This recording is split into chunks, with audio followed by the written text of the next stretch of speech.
बहनों, दया परमपिता परमेश्वर सारी सृष्टि के रचनहार सतगुरु रामपाल जी भगवान की, जिनके शुभ आशीर्वाद से, विशेष आशीर्वाद से, जिनकी विशेष मेहर रजा कृपा दृष्टि से आप और हम सभी साध संगति से जुड़े हुए सत्सेवक भाई बहन निरंतर उन्हीं के तत्व ज्ञान को आधार बनाकर भक्ति मार्ग पर दृढ़ता के साथ आगे बढ़ते जा रहे हैं। भाई और बहनों, भक्ति और भगवान पुस्तक के ऊपर वीडियो बनाने की श्रृंखला जारी है और इसी श्रृंखला में आज ये हमारा 8वां वीडियो है। और पहले के वीडियो में आप जियों ने काफ़ी कुछ समझ लिया, सीख लिया है और किस प्रकार से हरियाणा के ज़िला हिसार के डोबी गांव के और कुछ अन्य भक्तों को, जो कि कुल मिलाकर 12-13 हैं, उनको सतलोक आश्रम मैनेजमेंट हरियाणा के द्वारा गुरुदेव के कलयुगी परिवार के द्वारा गुरुद्रोही घोषित किया गया। क्यों? क्योंकि उन्होंने अपने पूज्य गुरुदेव सतगुरु रामपाल जी परमात्मा की महिमा में एक पुस्तक लिखी, जिस पुस्तक का नाम है कर पहचान छुड़ावन आयो। इस पुस्तक को पढ़ने के बाद सतलोक आश्रम मैनेजमेंट हरियाणा के अंदर एक भय उत्पन्न हो गया, एक डर उत्पन्न हो गया कि यदि हमारे अलावा अन्य कोई भगत इस भक्ति मार्ग पर आगे बढ़ता है तो हमारे अस्तित्व के ऊपर खतरा उत्पन्न हो जाता है। यानी ये लोग चाहते हैं कि संगत केवल हमारी गुलामी करे, हम जैसा कहें संगत वैसा करे, संगत ज्ञान आधार से ना चले, संगत अपनी मन मर्जी से कुछ भी ना करे। लेकिन भाई और बहनों, ये कलयुग की बिचली पीढ़ी है। परमात्मा ने सभी को शिक्षित कर दिया है, मोक्ष का प्राइम टाइम है, सतगुरु का सबके ऊपर आशीर्वाद है। ऐसा अब हरगिज नहीं होने वाला है। हमने पिछले 3 युगों में खूब गुलामी की, अपने भगत भाई बहनों की भी गुलामी की, पंडितों की, मुल्ला मौलवियों की, धर्म गुरुओं की, सब की गुलामी की। लेकिन अब ये चौथा युग कलयुग और कलयुग की बिचली पीढ़ी, सतगुरु रामपाल जी परमेश्वर जी ने एक सत्संग में बताया कि ये भगतों का युग है। अब ये भगतों का समय है। अब भगत किसी के गुलाम बन के नहीं रहेंगे सिवाय अपने सतगुरुदेव भगवान के। तो भाई, सतलोक आश्रम मैनेजमेंट हरियाणा से जुड़े हुए जितने भी ठेकेदार हैं, गुरुदेव भगवान के कलयुगी बेटा बेटी, भाई बंधु, रिश्तेदार और जितने भी ये कोऑर्डिनेटर हैं, अपने दिलो दिमाग से ये फितूर निकाल दो कि अब संगत तुम्हारे चंगुल में फंसकर या तुम्हारे दबाव में आकर या तुम्हारे डर में आकर जैसा तुम कहोगे वैसा ही करेगी। बहुत कर लिया बेचारों ने और उसका खामियाजा भी संगत लगातार भुगत रही है। ये तत्व ज्ञान की भक्ति है। सतगुरु किसी के बाप की पर्सनल प्रॉपर्टी नहीं है और आने वाले समय में परमात्मा के सभी बच्चे ज्ञान को आधार बनाकर और साध संगति से जुड़कर निर्भय होकर, स्वतंत्र होकर भक्ति करेंगे। तो चलिए भाई और बहनों, हम चलते हैं आज के वीडियो के ऊपर। और ये वीडियो चल रहा है गुरु महिमा के अंतर्गत लिखी गई एक पुस्तक कर पहचान छुड़ावन आयो। हिसार के डोबी गांव के भक्तों ने मिलकर ये पुस्तक छापी थी, जिसके बाद में उन भक्तों को गुरुद्रोही घोषित कर दिया गया, एक पीला पर्चा निकालकर सतलोक आश्रम मैनेजमेंट हरियाणा के द्वारा। इस पुस्तक के ऊपर पहले 2 वीडियो बन चुके हैं। आप जी निर्णय कर सकते हैं कि आखिर क्यों उन भक्तों को गुरुद्रोही घोषित किया गया होगा, केवल अपने अस्तित्व के खतरे को देखते हुए। अन्यथा उन भक्तों ने सतगुरु रामपाल जी परमेश्वर जी की महिमा के अलावा इस पुस्तक में एक भी शब्द नेगेटिव नहीं लिखा है। ये हैं वो भगत जिनको गुरुद्रोही घोषित किया गया है। भगत संदीप दास, भगत ललित दास, भगत पंकज दास, भगत आशीष दास, भगत लखन दास, भगत अमित दास, भगत अजय दास, भगत करण दास, भगत शिवा दास, भगत गौरव दास, भगत पुनीत दास, भगत रोहित दास उत्तराखंड, भगत आकाश दास फरीदाबाद हरियाणा। इन सब की सभी आश्रमों, सभी नामदान केंद्रों तथा सत्संग में नो एंट्री की जाती है। ये सब आपके गुरुजी के खिलाफ चल रहे हैं और गुरुजी के मिशन के विरोध में काम कर रहे हैं। इन्होंने अलग से ग्रुप बना लिए हैं, अलग से पुस्तक छपवा रहे हैं। ये सब 1 महीने में जवाब दें, ऐसा क्यों कर रहे हैं, नहीं तो गुरुद्रोही घोषित किया जाएगा। ये है इनका मनमानी फरमान, तानाशाही फरमान। अब इस पुस्तक में ऐसा इन्होंने क्या लिख दिया जो इनको गुरुद्रोही की संज्ञा दी जाए। 2 वीडियो आपने इस पुस्तक के ऊपर देख लिए हैं। बहुत अच्छी गुरु महिमा की है उन्होंने, हम भक्तों का विश्वास बढ़ाया है। और आज ये तीसरा वीडियो है जिसकी हम शुरुआत करने जा रहे हैं। दूध वजूद तेरा है बंदिया, जिसको तू मान बैठा पानी। कहने का मतलब है तत्व ज्ञान के अभाव में ये आत्मा अपने आप को पहचान नहीं पाती है, ये अपने वजूद को नहीं पहचान पाती है। तो मकसूद जी कोई लेखक हैं, कोई संत हैं, वो समझा रहे हैं अपनी पंक्तियों के माध्यम से कि दूध वजूद तेरा है बंदिया, बंदिया मानी इंसान, आदमी, कि तेरा जो वजूद है, तेरी जो औकात है, तेरी जो हस्ती है वो दूध के जैसी है। लेकिन तू आत्मज्ञान के अभाव में जिसको तू मान बैठा पानी, लेकिन तू अपने आप को ना पहचान कर दूध होते हुए पानी मान बैठा। यानी सतगुरु रामपाल जी परमेश्वर जी की शरण में आने से पहले आप और हम सभी आत्माएं अपने आप को नहीं पहचान पा रही थी आत्मज्ञान के अभाव में। हम दूध थे लेकिन अपने आप को पानी समझ रहे थे। परमेश्वर ने हमें जगाया, आत्मज्ञान दिया, शास्त्रों से प्रमाण दिए और हमें बताया कि हम कौन हैं। हम सर्व सृष्टि के रचनहार कबीर परमेश्वर सतगुरु रामपाल जी के बच्चे हैं। हम इस दुनिया में सेठों के सेठ, सावड़सा सेठ, जगत सेठ सतगुरु रामपाल जी परमेश्वर जी की आत्माएं हैं। यहाँ का राजा, यहाँ का महाराजा, पूरी पृथ्वी का राजा ब्रह्मा विष्णु महेश भी आप और हमारे पैरों के नाखून के बराबर नहीं हैं, पुण्य कर्मों के हिसाब से, भक्ति मार्ग के हिसाब से, क्योंकि वो तो अपनी कमाई को बर्बाद कर रहे हैं और हम भक्ति धन जोड़ रहे हैं। उनका नंबर ना जाने कब आएगा और आज हमारा फाइनल वक्त है मोक्ष के लिए। आपका सौभाग्य हो बच्चों, आपको उस परम पिता का सच्चा मार्ग मिल रहा है। समर्थ परमात्मा कबीर जी की शरण प्राप्त हुई है, इसलिए दास कह रहा है। तो बच्चों, आपके किस्मत के साथ यदि ब्रह्मा विष्णु महेश को तो लें, आपका पास्यक नहीं हो। ये तो अपना कर्म मलाई खा रहे हैं, भविष्य कुछ नहीं इनका। यह बात जिस दिन तुम्हारे समझ में आ जाएगी उस दिन तुम भगत बन गए पक्के। दूध वजूद तेरा है बंदिया, जिसको तू मान बैठा पानी। पूरे गुरु से जाग लगवा ले, जायो तमसी तेरी कढ़ानी। पूरे गुरु से जाग लगवा ले। आप और हमारा सौभाग्य भाई और बहनों कि आज हमें वो पूर्ण सतगुरु स्वयं ही आकर मिले हैं। इन्होंने स्वयं ही हमारी बाँ पकड़ी, हमारा हाथ पकड़ा, हमें अपनी शरण में लिया। तो कहते हैं पूरे गुरु से जाग लगवा ले। दूध को गर्म करके जब उसके अंदर जामन लगाया जाता है तो कहते पूरे गुरु से जामन लगवा ले उस दूध के अंदर, तायो जमसी तेरी कढ़ानी। और फिर उस बर्तन में, जिसको कढ़ानी कहा जाता था, जिसके अंदर दूध गर्म करके दही बनाने के लिए जमाया जाता था, सूरत शब्द का साज जचाले। यानी गुरु से नाम दीक्षा लेकर, पूरा ज्ञान लेकर और बिल्कुल तैयारी के साथ में मोक्ष के लिए तैयार हो जा। सुवासों को कर तू मधानी। और सुवासों को क्या कर? मथानी। जैसे दही को मथते हैं, मंथन करते हैं, तो जैसे परमेश्वर ने हमें बताया ना कि सुवास सुवास से जो जाप करना है सतनाम का, तो कहते हैं सुवासों को कर तू मधानी। उठ मकसूद यो चारा चर ले, कि भाई ये काम कर, सबसे पहले ये क्रिया कर। जद मक्खन आयो जानी, उसके बाद वो दूध से और मक्खन निकलेगा। यानी इस प्रकार से हम लोग मोक्ष प्राप्त करेंगे। सबसे पहले हमें आत्मज्ञान हो, आत्मज्ञान करवाने वाला सतगुरु प्राप्त हो। तो आप और हमें तो प्राप्त हो गया, आप और हमें तो परमात्मा ने इस विधि में लगा दिया है कि कैसे दूध से मक्खन बनेगा। ये बाकी लोगों के लिए है जो लोग अभी संत रामपाल जी के ज्ञान से अपरिचित हैं, जो उनके सत्संग नहीं सुन पा रहे, उनके लिए।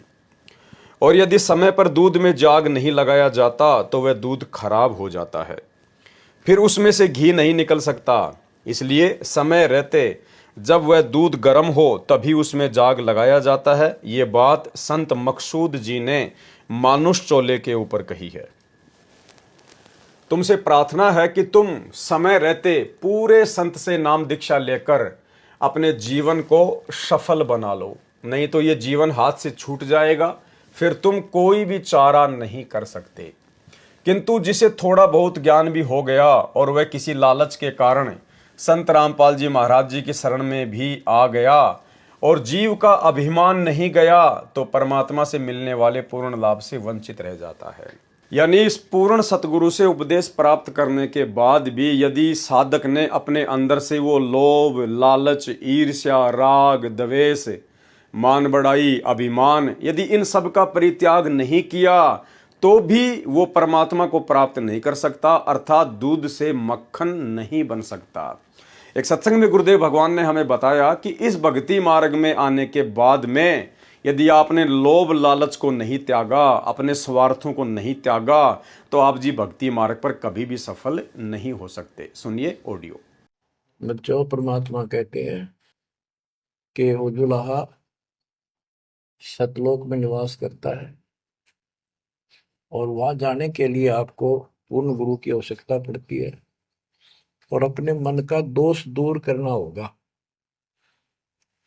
जैसे नाम भी ले लिया और खूब सेवा भी करते हो, भक्ति भी करते हो, अच्छी बात है, और मन में वही उठा पटक और दोष द्वेष लालच लोभ भरा है तो के भक्ति की। एक समय की बात है, गोपीचंद तथा भर्तरी ये दोनों राजा थे और राजाओं के पास कोई कमी नहीं होती धन की, सारा सुख होता है, पैसे, हीरे, मोती, लाल। परमात्मा पाने के लिए उस सारे सुख को छोड़कर और गोरखनाथ जी के शिष्य बन गए। कति त्यागी बैरागी हो गए, तन पर एक लंगोट रखे, हाथ में करमंडल, जैसा उनका वेशभूषा होती है वो रखते। एक दिन गोपीचंद और भर्तरी जा रहे थे रात्रि में, चांद की रोशनी अच्छी थी। किसी ने रास्ते में पान खाकर थूक रखा था और उसका बुलबुला सा बन गया। ये दोनों वहां जा रहे थे तो चांद की रोशनी में वो बुलबुला सा चमका। भर्तरी को लगा कि ये लाल पड़ा है, लाल हीरा। उसने एकदम उस पर हाथ मारा ठाण खातर, उसका हाथ धस गया थूक में। और गोपीचंद हंसे। गोपीचंद बोले, नाथ जी क्या मिल गया ऐसा, कैसे बैठ गए चलते चलते। हाथ ने बोला, रहा तारा गजब हो लक्ष्य थूक रखा था, मैंने सोचा लाल है। गोपीचंद बहुत हंसा, बोले जी लाल छूटे नहीं अभी तक। बोला भाई ये मन बड़ा निकम्मा है, मैंने सोची अब ठालिया डपड़ा पड़ा के काम होगा, कि भंडारे कराएंगे, खर्च कर देंगे। तो बोले ठीक है। कबीर साहिब जी ने कहा है, संत मिलन को चा लिए तज माया अभिमान, जो जो पैर आगे धरे सो ही यज्ञ समान। क्योंकि जिसने अभिमान को नहीं त्यागा वह भक्ति को नहीं समझ सकता, क्योंकि भक्ति तो मूल कमल से शुरू होती है और मूल कमल आसन पर सबसे नीचे वाला स्थान है और वहां पर जरा भी अभिमान हो तो नहीं पहुंचा जा सकता। बिल्कुल नन्हा और बिल्कुल हल्का होकर मूल कमल तक पहुंचा जा सकता है। यानी त्रिकुटी पर पहुंचने के लिए सबसे पहले हमारे को मूल कमल से यात्रा शुरू करनी पड़ेगी, जो कि गणेश जी का लोक है। और गणेश जी के लोक में बिल्कुल भी अभिमान नहीं चलता है। बिल्कुल नन्हा बच्चा बनकर, निरअभिमानी बनकर, हल्का बनकर हमने मूल कमल से यात्रा शुरू करनी पड़ेगी। और सतगुरु रामपाल जी भगवान भी अपने सत्संगों में हमें यही समझाते हैं कि अभिमान का और परमात्मा का खड़ा एक्सीडेंट है, खड़ा एक्सीडेंट। आज हमें गुरुदेव भगवान ने इतना ज्ञान करा दिया, इतना आत्म ज्ञान दे दिया, परमात्म ज्ञान दे दिया, भाई अभिमान के लिए जगह है ही नहीं। परमात्मा कहते कि मर्द गर्द में मिल गए रावण से रणधीर। रावण जैसे, कंस जैसे, दुर्योधन जैसे, चाणोर जैसे, केसी जैसे, यानी उनकी तुलना में आज यदि आप और हमें लिया जाए तो ऊंट के मुंह में जीरे के बराबर भी नहीं है आप और हम। चाहे भारत देश का प्रधानमंत्री क्यों ना हो, चाहे अमेरिका का राष्ट्रपति क्यों ना हो, रावण की, दुर्योधन की, कंस की तुलना में वो भी ऊंट के मुंह में जीरे के बराबर है। चाहे संपत्ति हो, चाहे बल हो, चाहे ताकत हो। फिर आप और हम तो आम प्राणी हैं, आम प्रजा हैं, सुबह कमाते हैं, शाम को खाते हैं। आप और हमारी औकात ही क्या उनके आगे। तो गुरुदेव कहते हैं वो ऐसे ऐसे मर्द गर्द में मिल गए, वो भी गर्द में मिल गए, कुत्ते वाली मौत मरे वो भी, जो अपने आप को मर्द कह सकते थे। मर्द गर्द में मिल गए, वो रावण से रणधीर, कंस के सी चानोर से हिरणाकुश बलबीर। ऐसे ऐसे जिन्होंने देवताओं को भी नाच नचा रखा था, कहते हैं उनके भी अंत में कुत्ते वाली मौत हुई। तो फिर आप और हमें तो अपनी औकात का भली भांति आइडिया लग जाना चाहिए कि आप और हमारी औकात ही क्या है। और जरा सा भी अभिमान यदि रहा, जरा सा भी घमंड, लोभ, लालच यदि हमारे अंदर रहा भक्ति मार्ग पर, तो हम तो मूल कमल के अंदर से भी प्रवेश करने योग्य नहीं बन पाएंगे, त्रिकुटी तक तो बहुत दूर की बात है। इसलिए परमात्मा हमें समझा रहे हैं कि आपने किस प्रकार से भक्ति मार्ग पर रहना पड़ेगा, किस प्रकार से अपने आप को बिल्कुल दास भाव में लाना पड़ेगा। गरीब सुसरे साले काल हैं, ये साडो समदी साखे, और गोतनाथ सब काल से भाई सबके मुंह में राख। अब इन बातों को ध्यान से सुनना कि सुसरे साले भी काल हैं, क्योंकि हम इन्हीं की ममता और मोह में, इन्हीं के ऊपर आश्रित होकर के, और साडो समदी साख और गोतनाथ भी काल हैं, सभी के मुंह में राख। आज हम किसी जाति विशेष से, किसी गोत विशेष की मरोड़ में उसकी बहुत चौधर से उसका पीछा लगाते हैं, फलाना सिंह, और फिर आगे वो गोत लगाते हैं। आज हम ये गोत लगा रहे हैं, कल हम जाकर के कुत्ते की जुनी में जावांगे, वो गोत कहाँ गया, कहाँ वो हमारी जात गई, कहाँ हमारी वो मरोड़ गई, बंदी छोड़ के हैं। यो भी काला से अगर थोड़ी सी भी मन में आप में क्रेड आ जाए किसी के भी कारण से। कबीर रोड़ा बन रा का तज मन का अभिमान। क्या कहते हैं परमात्मा कि अगर भक्ति सफल करनी है तो आपने रास्ते का रोड़ा बन के रहना पड़ेगा। इस भक्ति मार्ग पर आपने उपदेश ले लिया, आप बहुत बड़े बिल्डर हैं, बहुत बड़े बिजनेसमैन हैं, बहुत बड़े कोई मंत्री हैं या बहुत पैसे वाले हैं, परमात्मा कहते हैं बेटा ये सारी फीत अपने घर पे रख के आना।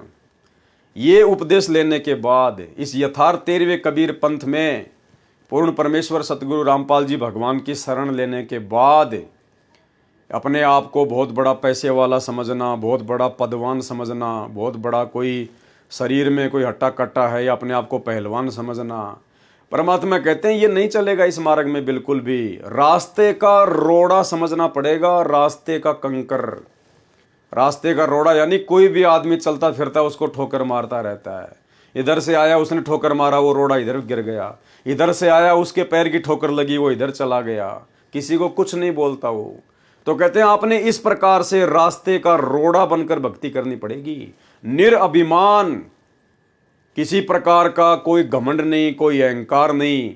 आपने वो पत्थर बन के, पत्थर का टुकड़ा बन के रास्ते का रोड़ा बनना पड़ेगा।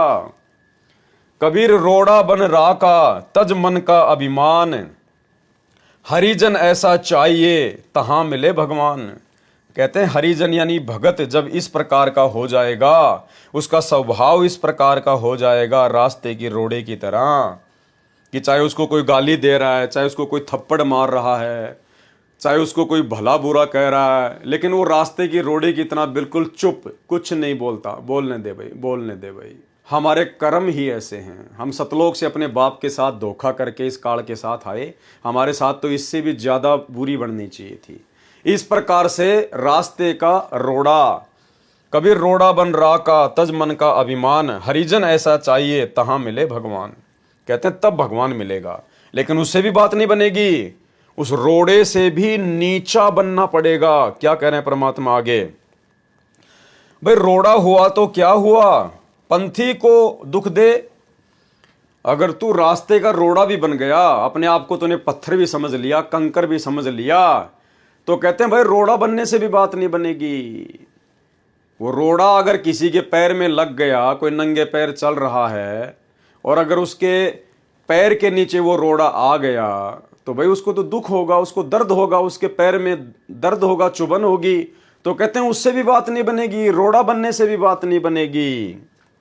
रोड़ा हुआ तो क्या हुआ, पंथी को दुख दे। पंथी यानी जो रास्ते रास्ते चलता है, कहते हैं वो रोड़ा भी किसी न किसी व्यक्ति को दुख दे ही देता है।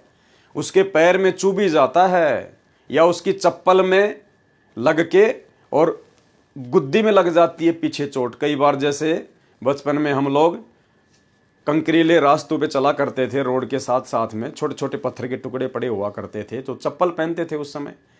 तो चप्पल पहन के जब चलते थे तो चप्पल पीछे से थोड़ी सी लंबी होती थी, तो उसमें कोई रोड़ी वगैरह आ जाती थी और वो एकदम से प्रेशर से वो रोड़ा यहाँ लगता था गुद्दी में आके। तो परमात्मा कहते हैं अगर तू रोड़ा भी बन गया तो भी कहते हैं तू किसी न किसी को दुख दे सकता है, इसलिए रोड़ा बनने से भी बात नहीं बनेगी। रोड़ा हुआ तो क्या हुआ, पंथी को दुख दे। अरे हरिजन ऐसा चाहिए जो धरनी में खे, भगत तो ऐसा चाहिए जैसे जमीन पे मिट्टी हो, राख हो। खे मानी राख है, यानी रोड़े से भी बात नहीं बनेगी। रोड़े को पीसने के बाद में क्या बनती है, राख बन जाती है, खे बन जाती है, बिल्कुल मिट्टी जैसा होता है, बालू मिट्टी जैसा। कहते तूने वैसा बनना पड़ेगा, धरनी की खे यानी धरती की राख जैसा बनना पड़ेगा तूने। खे हुई तो क्या हुई, उड़ उड़ लागे अंग, हरिजन ऐसा चाहिए जो पानी सरबंग। कहते हैं वो राख बनने से भी बात नहीं बनेगी, यानी और नीचे आना पड़ेगा और अपने आप को मरा हुआ समझना पड़ेगा, निरअभिमानी समझना पड़ेगा। कहते हैं अगर तू राख भी बन गया, धरती की मिट्टी भी बन गया, तो भी कहते हैं वो भी किसी न किसी को दुख देती है। उड़ उड़ लागे अंग, लोगों को गंदा कर देती है। आंधी चलती है या कोई गाड़ी आती है, वो मिट्टी उड़ती है, वो राख उड़ती है, लोगों के कपड़े गंदे कर देती है, उनके शरीर को गंदा कर देती है, आंखों में गिर जाती है। तो कहते हैं अगर तू राख बन गया, यानी पहले तो रोड़ा, रोड़े से फिर राख बन गया, कहते हैं उससे भी बात नहीं बनेगी, उससे भी बात नहीं बनेगी। खे हुई तो क्या हुई, उड़ उड़ लागे अंग, हरिजन ऐसा चाहिए जो पानी सरबंग। भगत को तो ऐसा बनना पड़ेगा जैसे पानी, बिल्कुल। पानी का क्या स्वभाव होता है, पानी रे पानी तेरा रंग कैसा, जिसमें मिला दो बन जाए उस जैसा। यानी पानी का अपना कोई वजूद नहीं होता है। पानी के अंदर यदि आप लाल कलर डाल दोगे वो लाल हो जाएगा, पानी के अंदर हरा कलर डाल दोगे हरा हो जाएगा, पानी को यदि आप एक गिलास में डाल दोगे तो वो गिलास की जैसी शेप बन जाएगी, अगर उसको एक कटोरे में डालोगे पानी को तो कटोरे जैसी शेप बन जाएगी। यानी वो सभी के अनुकूल होता है। तो कहते हैं वो पानी बनने से भी बात नहीं बनेगी। अगर तू इतना नीचे आ गया भक्ति मार्ग में, अपने आप को बिल्कुल मरा हुआ समझ लिया पानी की तरह, तो कहते हैं पानी बनने से भी बात नहीं बनेगी। अरे पानी हुआ तो क्या हुआ, सीड़ा ताता होए। यानी पानी का भी एक स्वभाव होता है, पानी ठंडा भी होता है और पानी गर्म भी होता है। सीड़ा ताता, सीड़ा बोलते हैं ठंडा, ताता बोलते हैं गर्म। ये राजस्थान और हरियाणा की भाषा, सीड़ा ताता। कहते हैं पानी भी गर्म और ठंडा होता है। गर्मा गर्म पानी भी लोगों को नुकसान दे देता है और ठंडा ज्यादा हो तो भी नुकसान दे देता है। कहते हैं पानी बनने से भी बात नहीं बनेगी। पानी हुआ तो क्या हुआ, सीड़ा ताता होए। अरे हरिजन ऐसा चाहिए जैसा हर ही होए। हरिजन यानी भगवान का भगत, सतगुरु का भगत तो ऐसा चाहिए जैसा हर ही होए, जैसा उसका भगवान है, जैसा उसका सतगुरु है, भगत ने तो वैसा ही बनना पड़ेगा। और हमारे गुरुदेव भगवान ने कितने एग्जाम्पल कोड कर दिए।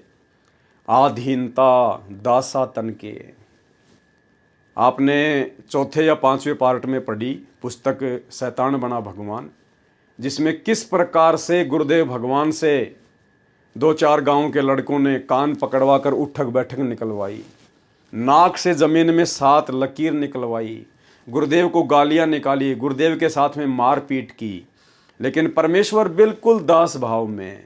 क्यों? क्योंकि वो आप और हमें शिक्षा देना चाहते हैं, आप और हमें एक पाठ पढ़ाना चाहते हैं कि अगर भक्ति मार्ग पर तुम्हें सफल होना है, इस काल के लोक से अगर बाहर निकलना है, तो ये उंगली करके बात करना भी छोड़ना पड़ेगा। हमने बिल्कुल डाउन टू अर्थ अपने गुरुदेव भगवान के जैसा बनना पड़ेगा। गुरु को कीजिए दंडवत, कोटि कोटि प्रणाम, और कीट न जाने भृंग को, गुरु कर ले आप समान।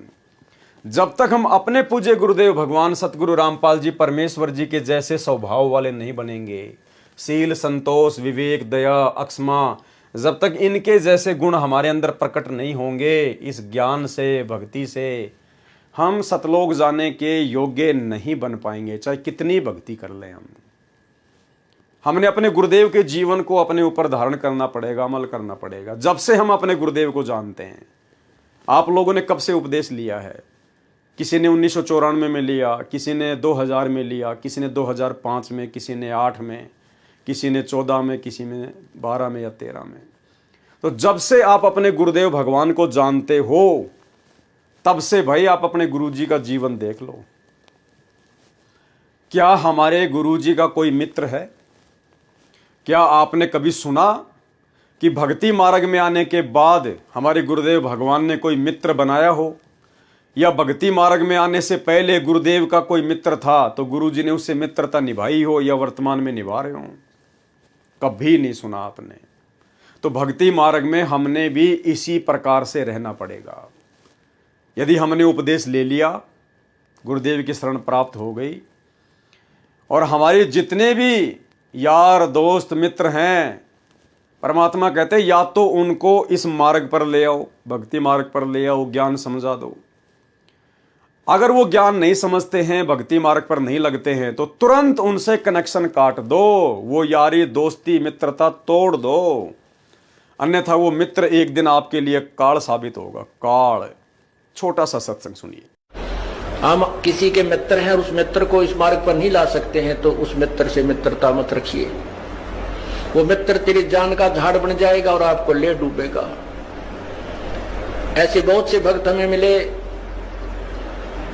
फिर वो आखिर में उन्होंने ये बात स्वीकार करनी पड़ी, या तो वो मित्र ही भक्त बन गया ना, नहीं, वो मित्रता नहीं रही, औपचारिकता रहेगी, हृदय से मित्रता नहीं रही। अब मित्र तो हमारा एक ही है, कबीर परमात्मा। अगर हम उससे मित्रता करेंगे, तुमेव बंधु च सखा तुमेव, तुमेव माता च पिता तुमेव, तुमेव बंधु च सखा तुमेव, तुमेव विद्या च दृढ़ तुमेव, तुमेव सर्व मम देव देव। तू ही सखा यानी मित्र है, बंधु हमारा भाई बंध, वास्तव में परमात्मा ही हमारे सब ना। उसके बाद जब हम अपने गुरुदेव भगवान के जीवन को देखते हैं, जब से हम इनको जानते हैं, क्या हमने कभी भी अपने गुरुदेव भगवान को किसी शादी विवाह में, किसी रिश्तेदारी में, किसी फंक्शन में, किसी के जन्मदिन की पार्टी में, किसी खुशी की पार्टी में कभी हमने जाते हुए देखा कि भाई गुरुजी अपने मामा की शादी में गए हों, अपने बुआ की शादी में गए हों, अपने रिश्तेदारों के यहाँ शादी में गए हों गुरुजी? कभी सुना हमने? कभी नहीं सुना।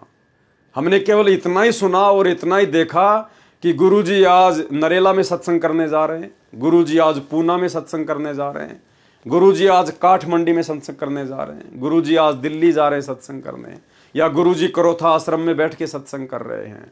हमने गुरुदेव को किसी भी रिश्तेदारी में जाते हुए नहीं देखा। कोई भी शादी विवाह, बर्थडे, मैरिज पार्टी, कोई भी फंक्शन, किसी भी प्रकार का जो समाज में होता है, यारी दोस्ती रिश्तेदारी में होता है, हमने अपने गुरुदेव को कभी भी जाते हुए नहीं देखा। तो भाई हमने भी अपने गुरुदेव के अनुसार ही चलना पड़ेगा अगर भक्ति में सफल होना है तो। क्योंकि वाणी क्या कह रही है? हरिजन ऐसा चाहिए जैसा हर ही होए। हरि यानी परमात्मा, सतगुरु। जैसा आपका गुरु है वैसा ही आपने बनना पड़ेगा। तो भाई हम क्यों जा रहे हैं? हम जिस रिश्तेदारी में जा रहे हैं भाई वहां पे हमारे विचारों जैसे लोग तो है ही नहीं, और ना वो रिश्तेदार परमात्मा से जुड़ा हुआ। अगर जुड़ा हुआ होता तो वो ड्रामेबाजी करता ही नहीं। वो इस प्रकार से जगत के रीति रिवाजों के अनुसार, परंपराओं के अनुसार, कुरीतियों के अनुसार शादी विवाह फंक्शन करता ही नहीं। तो हमें वैसे भी जाने की आवश्यकता नहीं पड़ती।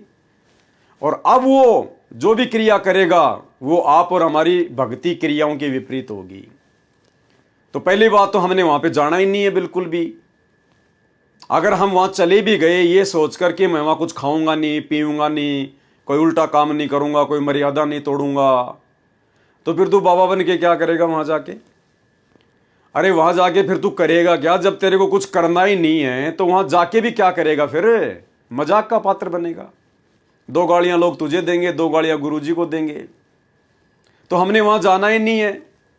वहाँ जाने का मतलब है भीड़ में भीड़ करना, और भीड़ में भीड़ करने का मतलब है आपने उस शादी का समर्थन कर दिया। वहां जाने मात्र से आपका सहयोग हो गया। भाई जब तक हम जाना नहीं छोड़ेंगे तो दुनिया उनको मनाना कैसे छोड़ेगी? जब तक लोग शराब पीना नहीं छोड़ेंगे तो शराब बनाने वाली कंपनियां शराब को बनाना कैसे छोड़ेंगी? तो हम भगतों ने किसी भी रिश्तेदारी में इस स्टेज पर आने के बाद, जो आज साथ संगत वाले भाई बहन हैं, इतने दिनों से जो साथ संगति से जुड़े हुए हैं, इतना परमात्मा का ज्ञान प्राप्त हो गया है, भक्ति मार्ग के इतने गूढ़ रहस्य आपको प्राप्त हो गए हैं, सतगुरुदेव भगवान की वास्तविक परमात्मा वाली स्थिति आपको समझ में आ गई है। अब ऐसी स्थिति में हम भाई बहनों को किसी भी रिश्तेदारी में जाना ही नहीं है। भाई क्या करेंगे जाके? उनकी और हमारी क्रियाओं में रात दिन का अंतर। परमात्मा कहते हैं इष्ट मिले और मन मिले, और मिले सकल सब रीत, और कहे कबीर तहां जाइए जहां रह संतन की प्रीत। तो ना तो उन जगत वालों से हमारा इष्ट मिलता, उनका इष्ट राम कृष्ण भैरव भूत बेताल, हमारे इष्ट हैं सतगुरु रामपाल जी भगवान। ना हमारा उनका मन मिलेगा, क्योंकि उनकी क्रियाएं वही जगत वाली है, हमारी क्रियाएं भक्ति मार्ग के अनुसार ही हैं। तो कहते इष्ट मिले और मन मिले, मिले सकल सब रीत, और ना उनकी और हमारी कोई रीति रिवाज मिलेगा, क्योंकि हमने तो उन पाखंडों को छोड़ दिया, उन आडंबरों से पीछा छुड़ा लिया, उन परंपराओं को हमने निर्वाह करना छोड़ दिया जो व्यर्थ की हैं, जो फालतू की हैं, लेना देना दहेज बैंड बाजा घोड़ी बाराती, हमने उन सबको छोड़ दिया। तो हमने वहाँ जाना ही नहीं है। ये ना देखो कि नाराज होगा, नाराज होगा तो आपकी कौन सी भैंस खोल के ले जाएगा? भाई आपने कौन सा उसे कर्जा ले रखा है, और ले रखा है तो कर्जा कर्जे के हिसाब से दिया जाएगा। कोई गुलामी थोड़ी करोगे, मर्यादा थोड़ी तोड़ोगे, चापलूसी थोड़ी करोगे। तो हमने हमारे गुरुजी को क्या कभी किसी शादी में, किसी फंक्शन में, किसी बात में, किसी छूचक में, किसी जन्मदिन की पार्टी पे, इनके रिश्तेदार के यहाँ पर या इनके किसी यार दोस्त के यहाँ पर कभी हमने जाते हुए देखा, सुना कभी हमने? कभी नहीं। अगर भक्ति सफल करनी है, इसी जन्म में अगर पूर्ण मोक्ष प्राप्त करना है गुरुदेव के रहते सहते, तो हमने गुरुदेव के अनुसार बनना पड़ेगा। उन रिश्तेदारों को आवश्यकता होगी तो आपके दरवाजे पर आ जाएंगे, अन्यथा हमने जाने की आवश्यकता नहीं है। क्योंकि वहां जाएंगे तो हम कुछ नुकसान ही उठा कर आएंगे, हम कुछ नुकसान ही उठा कर आएंगे, कोई न कोई मर्यादा तुड़वा कर ही आएंगे। इसलिए हमने जाना ही नहीं, क्योंकि हमने तो हरि के जैसा बनना है, हमने तो अपने सतगुरु के जैसा बनना है। इसके अलावा जब से आप अपने गुरु जी को जानते हैं, क्या आपने कभी सुना कि गुरु जी आज सत्संग के बाद में मनाली घूमने गए हैं, कुल्लू घूमने गए हैं, शिमला घूमने गए हैं, गुरुजी 7 दिन के लिए पिकनिक मनाने गए हैं? कभी सुना आपने? कभी नहीं सुना आपने। तो हम क्यों जा रहे हैं भाई? हम क्यों अपने बाल बच्चों को लेकर जगह जगह ठोकर खाने जा रहे हैं, धक्के खाने जा रहे हैं तीर्थों पर? शिमला, कुल्लू, मनाली, ऊटी, मुन्नार, फलाना दिखना, हम क्यों जाएं भाई वहाँ पर? जब हमारा भगवान नहीं गया तो हम क्यों जाएं? अगर हम वहाँ जाएंगे तो मर्यादा तुड़वा कर आएंगे, हमारे भाव बिगड़ेंगे, भक्ति बिगड़ेगी। क्यों जाते हैं लोग इन पहाड़ों पर, इन घूमने वाली जगहों पर लोग क्यों जाते हैं? आनंद प्राप्त करने के लिए, वहाँ की सुंदरता को देखने के लिए, मन को खुश करने के लिए। अरे भाई यदि यहीं पे चीज़ें आपको अच्छी लग रही हैं, ये पहाड़, नदियाँ, झरने, पेड़ पौधे, यदि आपको ये सब अच्छे लग रहे हैं इस गंदे लोक में, तो सतलोक को आप कभी प्राप्त नहीं कर पाओगे, कभी भी। एक बार सत्संग में गुरुदेव ने बताया कि परमात्मा कुछ भक्तों को विमान में बैठाकर ऊपर लेकर जा रहे थे। तो उनमें एक भगत ऐसा भी था जो भेड़ बकरियां चराया करता था। गांव से बाहर बहुत सारे पेड़ पौधे होते थे, जंगल सा होता था। अब उसने बेचारे ने कभी ऊपर से नज़ारा देखा नहीं था। तो जैसे ही उसने हवाई जहाज जब गांव के ऊपर से गुजरा और उसको जब वो पूरा सीन दिखाई दिया, पेड़ पौधे, नदियां, झरने, तो उसने कहा, अरे वाह क्या गजब सुंदरता है। इतना कहना ही था, तुरंत वो जहाज से नीचे गिरने लगा गोते खाते हुए। एक भगत ने कहा, गुरुजी वो नीचे गिर गया, उसका नाम लेके। तो गुरुदेव ने कहा कि बेटा अभी इसको ये गंदा लोक बहुत अच्छा लग रहा है, अभी उसको ये सुंदर लग रहा है, अभी ये सतलोक जाने के योग्य नहीं हुआ बेटा। जब तक ये लोक हमें गंद नजर नहीं आएगा, कूड़ा करकट नजर नहीं आएगा, तब तक हम सतलोक के योग्य नहीं बन सकते। तो अगर आप शिमला जाओगे, कुल्लू, मनाली, ऊटी, फूटी जाओगे, तो क्यों जाते हैं लोग वहां पर? आनंद उठाने के लिए, सुंदर सुंदर दृश्यों को देखने के लिए, मन को खुश करने के लिए। तो हमने मन को थोड़ी खुश करना है, हमने तो सतगुरु को खुश करना है। तो हमने भूलकर भी, भले आप किसी भगत के वहां गए हुए हैं, कोई भगत मान लो शिमला में रहता है, कोई भगत मान लीजिए ऊटी में रहता है, या कोई ऐसी और जगह जो घूमने लायक जगह है, देश विदेश से लोग आते हैं घूमने के लिए, और यदि वहां आप अपने किसी भगत भाई से मिलने गए हैं किसी काम से, तो भी आपने उस जगह पर नहीं जाना कि ले यार भगत के पास तो आ ही गया, और यहां से तो 4 किलोमीटर ऊपर पहाड़ पे है, चलो देख के आ जाते हैं। चलो भगत जी गए काम से। ये दास उत्तराखंड में 1 साल तक रह के आया है, 1 साल तक। और जहां मैं रहता था उत्तराखंड में, वहां से मात्र 40 किलोमीटर की दूरी पर मसूरी है, जहां पर देश विदेश से लोग घूमने आते हैं। मसूरी, देहरादून में ऊपर पहाड़ पर। और ये दास महीने में 5 बार जाता था देहरादून सामान लाने के लिए। मैं कभी भी मसूरी घूमने के लिए नहीं गया, कभी भी ना, कभी अपने बच्चों को भेजा, ना कभी मेरे बच्चे गए वहां पर। उसके बाद मैं हरिद्वार में आ गया, 6 महीने में हरिद्वार में रहा। कभी भी ना तो गंगा जी में 1 बार नहाने के लिए मैं गया, ना कभी मेरे बच्चे गए। भाई और बहनों, तभी हम परमात्मा को प्राप्त कर पाएंगे। हमने तो यहां पर अपना टाइम पास करना है, टाइम पास, और अपनी भक्ति को सफल करना है। अगर बकवादों में उलझ गए ना, ये नहाने में, धोने में, घूमने में, फिरने में, ब्याह शादी में, यहीं अटक के रह जाएंगे, यहीं अटक के। यहाँ तो पल पल चिंता होनी चाहिए कि परमात्मा कहीं रह ना जाए, कहीं छूट ना जाए। हे सतगुरु, हमसे भक्ति मार्ग में कोई कमी ना रह जाए, आपके दिल पर कोई चोट ना पहुंच जाए हमारी किसी भी गलत क्रिया के कारण। इतना डर डर कर हमने ये भक्ति करनी है। तो हमने अपने गुरुदेव भगवान को कभी भी किसी राजनीतिक पार्टी का समर्थन करते हुए देखा? क्या किसी राजनेता को आश्रम में आकर गुरुदेव से आशीर्वाद लेते हुए देखा? या गुरुदेव ने कभी किसी पार्टी के किसी नेता को आशीर्वाद दिया हो कि भाई तू जीत जाएगा, मेरा आशीर्वाद है, जैसा कि अन्य दूसरे संत देते रहते हैं, अखबारों में आती रहती है? क्या गुरुदेव ने हमें कभी किसी राजनीतिक पार्टी का समर्थन करने का आदेश दिया? किसी भी राजनीतिक पार्टी को वोट देने के लिए कहा? किसी भी राजनेता का समर्थन करने के लिए कहा? नहीं। तो फिर हम क्या कर रहे हैं? उनके 2014 में जेल जाने के बाद उनके परिवार के द्वारा जिस प्रकार से संगत को राजनेताओं का कुत्ता बना दिया गया है, राजनेताओं का समर्थन करवाया जाता है, राजनेताओं को वोट डलवाए जाते हैं, पार्टी विशेष का प्रचार करवाया जाता है। 2019 में सतलोक आश्रम मैनेजमेंट हरियाणा ने कांग्रेस का समर्थन करवाया, कांग्रेस को वोट डलवाए, बाकायदा गुरुदेव का नाम ले लेकर। 2024 में बीजेपी का समर्थन करवाया, बीजेपी को वोट डलवाए, बीजेपी के जो राजनेता हैं उनकी रैलियों में भक्तों को बसों में भर भर के ले गए, और भक्तों को डराया गया, धमकाया गया, पीले पर्चे निकालकर, गुरुदेव का आदेश बताकर कि जो व्यक्ति बीजेपी को वोट नहीं देगा उसको गुरुद्रोही घोषित कर दिया जाएगा, उसकी आश्रम में नो एंट्री। भाई और बहनों, ये परीक्षा का समय है, ये परीक्षा का समय है। हमने अपने गुरुदेव को देख के चलना है, गुरुदेव के काल प्रेरित परिवार को देख के नहीं चलना, गुरुदेव के बेटा बेटी भाई बंधु रिश्तेदारों को देखकर नहीं चलना।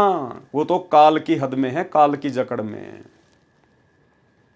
तो हमारे गुरुदेव ने ना कभी गंदी राजनीति करी, ना हमारे गुरुदेव का कभी इस गंदी राजनीति से कोई संबंध रहा। तो भाई और बहनों, हमने भी उसी प्रकार से इस भक्ति मार्ग पर अपने आप को संभाल कर फूक फूक के कदम रख कर चलने की आवश्यकता है।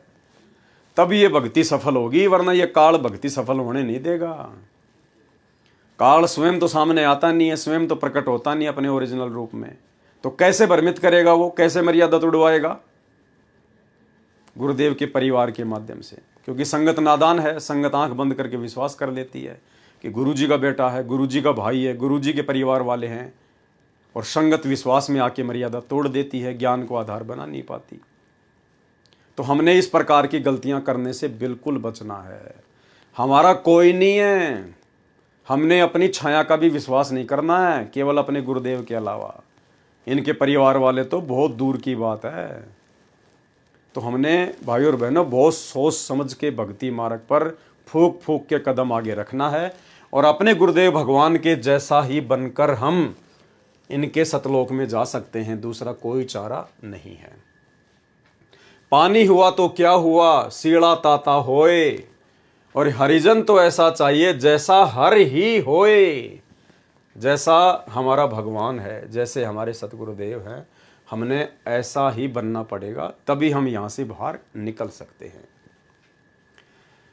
एक समय की बात है, पीपा नाम का बादशाह अपने वजीरों से चर्चा कर रहा था कि इस धरती पर कोई ऐसा साधु संत बताओ जो मुझे एक दिन में ही भगवान से मिला दे और मेरा सारा भ्रम दूर हो जाए और मैं हमेशा के लिए तृप्त हो जाऊं।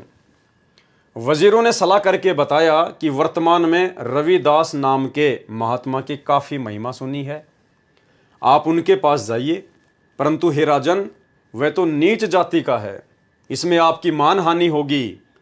तब राजा ने कहा कि तुम चिंता ना करो, मैं रात को कंबल ओढ़ कर जाऊंगा, कोई मुझे नहीं पहचान पाएगा। ये वही पीपा जी हैं जो राजस्थान के नागौर जिले के राजा थे, जो बाद में रामानंद जी के माध्यम से कबीर परमात्मा की शरण में आ गए थे। राजा ने ऐसा ही किया। आधी रात्रि में संत रविदास जी की कुटिया का दरवाजा जाकर खटखटाया। संत रविदास जी परमात्मा की भक्ति में बैठे थे। पीपा बादशाह ने उन्हें प्रणाम किया और कहा, हे संत जी, मैंने सुना है कि आप एक ही दिन में परमात्मा से मिला देते हैं और मुझसे बातें करने वाले साधु संत बहुत मिलते हैं, परंतु एक ही दिन में भगवान से मिलाने वाला कोई नहीं मिला। अतः मैं आपसे प्रार्थना करता हूं कि आप मुझ पर यह कृपा करें। तब संत रविदास जी महाराज ने अपनी कुंडी में से, जिसमें चमड़ा भिगोया करते थे, गंदा और बदबूदार पानी लिया और पीपा बादशाह को कहने लगे, ये लो राजन, आप यह पानी पी लो। भाई और बहनों, ये कोई सामान्य कथाएं नहीं है, और ना हम खाली इन कथाओं का आनंद लेने के लिए वीडियो बना रहे हैं। इन कथाओं से हमने शिक्षा लेनी है कि हमें क्या लाभ मिल सकता है, हम कैसे सावधान हो सकते हैं, हम कैसे गलतियां करने से बच सकते हैं, हमारे मतलब का क्या है इन कथाओं में। तो ध्यान से सुनिए। तो रविदास जी ने क्या कहा पीपा जी से, जिसमें वो चमड़ा भिगोया करते थे अपने उस पात्र में, उसमें से वो बदबूदार पानी चमड़े का भीगा हुआ एक गिलास पीपा जी को दे दिया और बोला, राजन लो, पी लो। गंदा और बदबूदार पानी लिया और पीपा बादशाह को कहने लगे, ये लो राजन, आप यह पानी पी लो, आपका कल्याण हो जाएगा।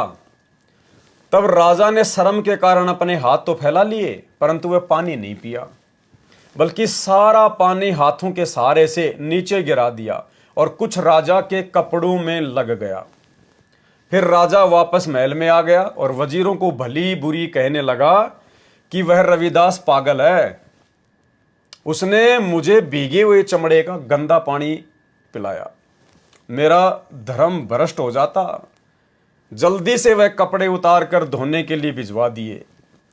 राजा का सेवक कपड़ों को लेकर धोबी के घाट पर पहुंचा। धोबी ने देखा कि कपड़ों में गंदे पानी का दाग लगा हुआ है। उसने कपड़ों को पानी में भिगो दिया और दाग नहीं छूटने पर अपनी बेटी को दिया कि इसे मुंह से चूसकर इस कपड़े का दाग छुड़ा दे। ज्यों ही लड़की ने वह कपड़ा अपने मुंह में लिया तो रविदास महाराज के आशीर्वाद से उस लड़की को अपने अंदर के नजारे नजर आने लगे तथा उसकी दिव्य दृष्टि खुल गई। उसने रविदास महाराज के दिव्य स्वरूप के दर्शन किए और वह रविदास महाराज के प्रेम में वाणी और भजन शब्द गाने लगी।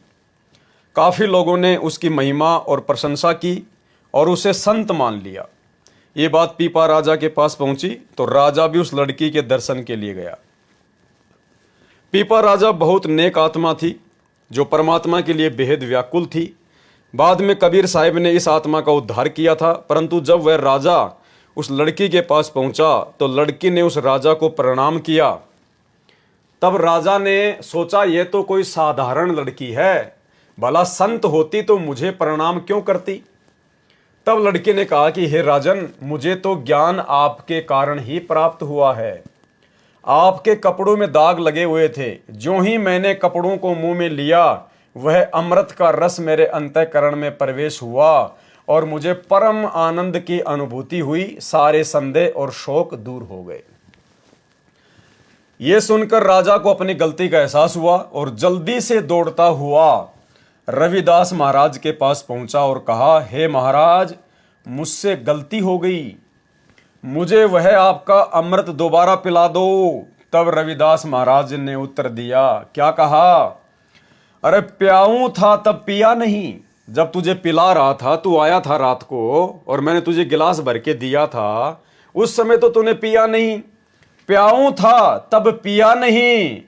अरे पीपा, तूने अभिमान किया, अब यह कुंडी खाली हो गई, वो पानी मुल्तान गया। कि वो कोई समय था, कोई संयोग था। अब चाहे तू लाख गिलास पी ले इसी कुंडी में चमड़े के, अब तेरी दिव्य दृष्टि नहीं खुल सकती। उसके बाद पीपा को बड़ी शर्मिंदगी हुई, बड़ा धोखा उसको महसूस हुआ कि मैं तो बहुत बड़ा मौका चूक गया।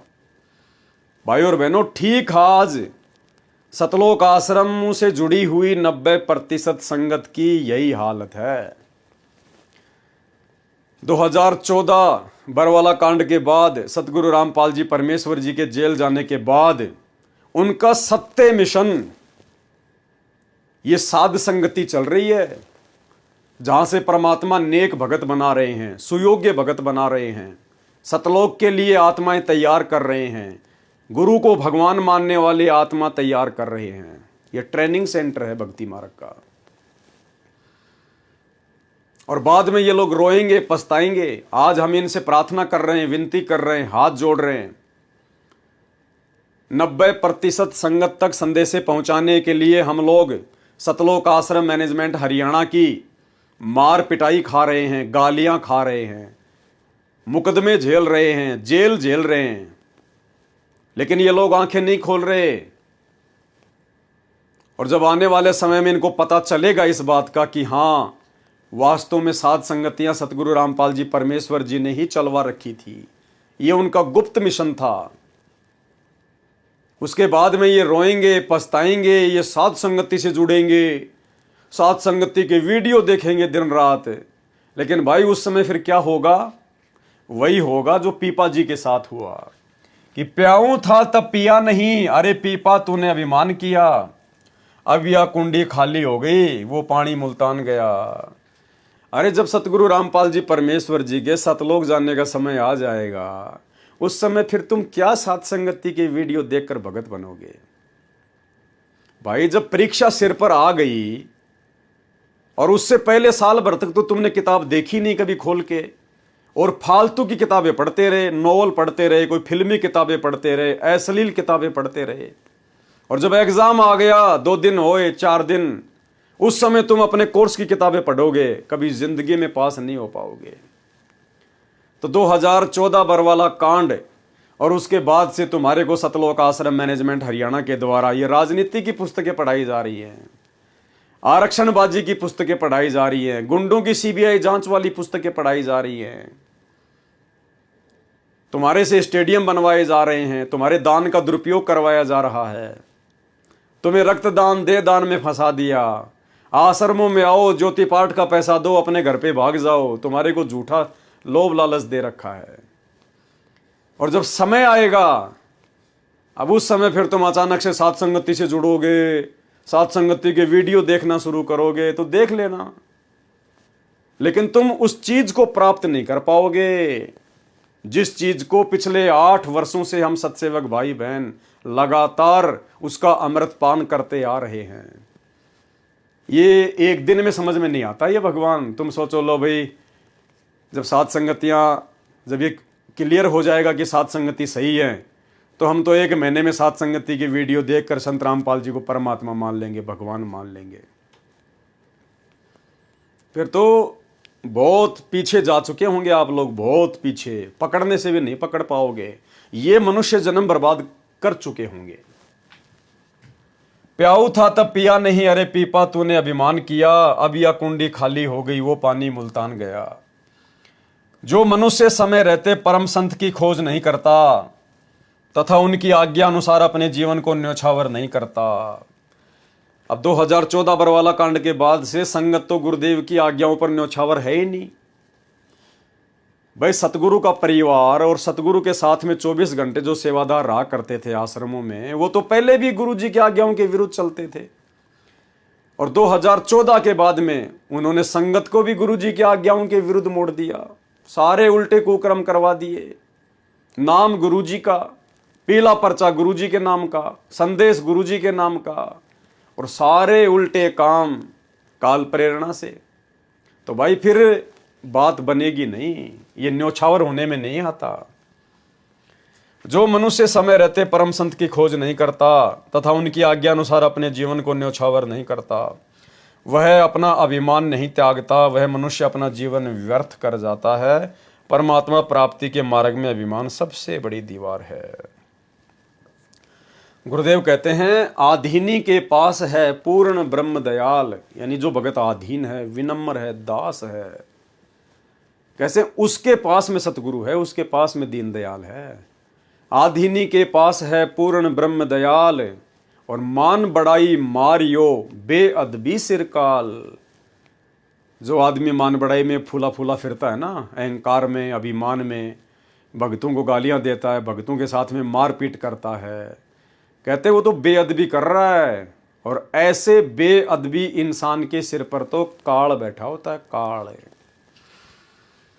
कबीर साहिब जी ने कहा है, लेने को हरि नाम है और देने को अनुदान। अगर इस संसार में लेने को कोई चीज है तो परमात्मा का नाम है, और देने को अनुदान, और तैरने को है दीनता, और डूबन को अभिमान। अगर डूबना है तो अभिमान कर लो, घमंड कर लो, बस सारा काम खराब हो जाएगा। अभिमानी व्यक्ति तो अपने व्यक्तित्व को चमकाने के लिए, जो वह खुद नहीं है, और लोगों को कुछ और दिखाने के लिए अपना चरित्र, अपनी छवि दुनिया में बढ़ा चढ़ाकर दिखाने के लिए सारा दिन मंथन और चिंतन करता रहता है, परंतु उसके हाथ कुछ नहीं लगता। वह सारा दिन पशु की तरह भटकता है और पूरा जीवन व्यर्थ करके चला जाता है। गुरु महाराज से नाम उपदेश लेने के बाद भी लोग चुगली, निंदा, रिश्वतखोरी के घिनौने कर्मों को अंजाम देते हैं। क्या लिखवाया परमात्मा ने कि गुरु महाराज से उपदेश लेने के बाद भी, कौन गुरु महाराज? सतगुरु रामपाल जी भगवान। इनसे उपदेश लेने के बाद भी लोग चुगली, निंदा, रिश्वतखोरी के घिनौने कर्मों में अंजाम देते हैं। बंदी छोड़ सतगुरु रामपाल जी भगवान ने ऐसा अमृत ज्ञान दिया है, इसके बावजूद भी लोग छुपकर गंदे कर्मों में लिप्त होते हैं। अरे छुप के करना तो चलो दूसरी बात है, यहां तो सरेआम सीना चौड़ा करके राजनीति कर रहे हैं, गुंडों की सीबीआई जांच करवा रहे हैं, भक्तों के दान का पैसा सामाजिक संगठनों को दे रहे हैं, जाट आरक्षणों में भक्तों को बैठा दिया, भक्तों का पैसा चंदे के रूप में दे दिया। यहां तो सरेआम उल्टे काम हो रहे हैं, छुप के तो ना जाने क्या क्या करते होंगे ये लोग। वह परलोक में तो क्या, इस लोक में भी सुखी नहीं हो सकते। जो व्यक्ति इस आध्यात्मिक ज्ञान को पकड़कर अच्छे से सेवा नहीं करता और अच्छे चरित्र का पालन नहीं करता, वह परमात्मा का अपराधी है। उसने परमात्मा के ज्ञान का मजाक बनाया है, उसे बख्शा नहीं जाएगा। गुरु महाराज के पीठ पीछे से कुछ लोग और कुछ मुख्य सेवक के तौर पर कार्य करते हैं, उनमें भी काफी घिनौने दोष देखे गए हैं। तुम उस भगवान से नहीं छुप सकते। तुम्हें तो बंदी छोड़ सतगुरु रामपाल जी भगवान ने अपना सेवक चुना है, मौका दिया था तुम लोगों को परमात्मा ने, तुम्हें तो दास बन के और मोह त्याग कर अपना और पराया का भेद त्याग करके तन मन धन से सेवा करनी चाहिए थी। अपने भाग्य को सराहो जो तुम्हें इतनी नेक सेवा मिली। तुम परमात्मा के सेवक हो, तुम्हें तराजू को बराबर तोलना चाहिए। किसी भी भगत में कोई भेदभाव नहीं करना चाहिए, पक्षपात नहीं करना चाहिए। जो अच्छे भगत हैं उनके नाम के तो पीले पर्चे निकाल देते हैं कि गुरुद्रोही घोषित हो गए, और जो भगतों की बच्चियों को बैला फुसला कर ले जाते हैं, उनसे शादियां कर लेते हैं, खुद शादीशुदा होने के बावजूद भी। एक दिल्ली का कोऑर्डिनेटर था, खुद शादीशुदा, और एक भगत की जवान लड़की को ले गया, उसके साथ रमैनी कर ली। नामदान सेंटरों पर दूसरे की माता बहनों के साथ में कुकर्म किए जा रहे हैं। दुनिया भर के कुकर्म, इनकी ऑडियो वायरल होती है। सोनीपत के नामदान सेंटर रणवीर दास की एक ऑडियो वायरल हुई जिसमें वो अपनी गुरु बहन से अश्लील बातें कर रहा है। उसके बाद उसकी नो एंट्री कर दी गई थी, फिर वापस उसको एंट्री ले ली, वापस उसको नामदान सेंटर दे दिया गया। तो भाई और बहनों, इस मार्ग में भेदभाव नहीं चलता, पक्षपात नहीं चलता बिल्कुल भी। ये परमात्मा का मार्ग है। ये रिहर्सल चल रही है आप और हमारी। आने वाले समय में परमात्मा किसको क्या सेवा देंगे, कौन कितना योग्य है, वो हिसार की छोटी जेल में बैठ के आप और हमारी परख कर रहा है। पछोड़ मार रहा है परमात्मा। हमारे अंदर भक्ति के कितने लक्षण हैं, हम भगत बने या नहीं बने, कितनी कमियां हैं, वो देख रहा है, हमारी परीक्षा ले रहा है। ये परीक्षा का समय है। तो क्या कह रहे हैं भगत जी? गुरु महाराज के पीठ पीछे से कुछ लोग और कुछ मुख्य सेवक के तौर पर कार्य करते हैं, उनमें भी काफी घिनौने दोष देखे गए हैं। अब ये बात जो लिखी गई है यहां पर भाई और बहनों, ये भगत जी कोई अपने मन से नहीं लिख रहे हैं, ये बिल्कुल सत्य है। इनसे परमात्मा ही लिखवा रहे हैं प्रेरणा करके, क्योंकि खुद सतगुरु रामपाल जी परमेश्वर जी ने इस पुस्तक का समर्थन किया है, इन शब्दों का समर्थन किया है। वर्तमान में हिसार जेल से जो विशेष संदेश आ रहे हैं, उनमें गुरुदेव भगवान ने एक ऑडियो में साफ साफ कहा है कि ऐसे बहुत सारे लोग हैं जिनको सारनाम भी प्राप्त है, और जो आश्रमों में हमारे साथ में भी रहते हैं, हमारे पास में रहते हैं, यानी गुरुजी के साथ में रहते हैं, गुरुजी के पास में रहते हैं, और दूसरों की नजरों में बहुत अच्छे भगत। और गुरुदेव कह रहे हैं कि लास्ट में चलकर जब उनके वो कर्म हमारे सामने आते हैं, इतने गंदे, इतने बिगड़े हुए, इतने दिद्दे, तो गुरुदेव कहते हैं हमें भी सोचने पर मजबूर होना पड़ता है। यानी भाई और बहनों, ये जो बातें परमात्मा ने इस ऑडियो में कही है, जो अभी आप सुनने जा रहे हैं, कि कुछ लोग हमारे साथ में भी रहते हैं, 24 घंटे सेवा भी करते हैं, उनको सारनाम भी मिला हुआ है, और बहुत अच्छे भगत दिखाई देते हैं, और अंत में उनके कर्म इतने बिगड़े हुए होते हैं कि हम भी सोचने पर मजबूर हो जाते हैं।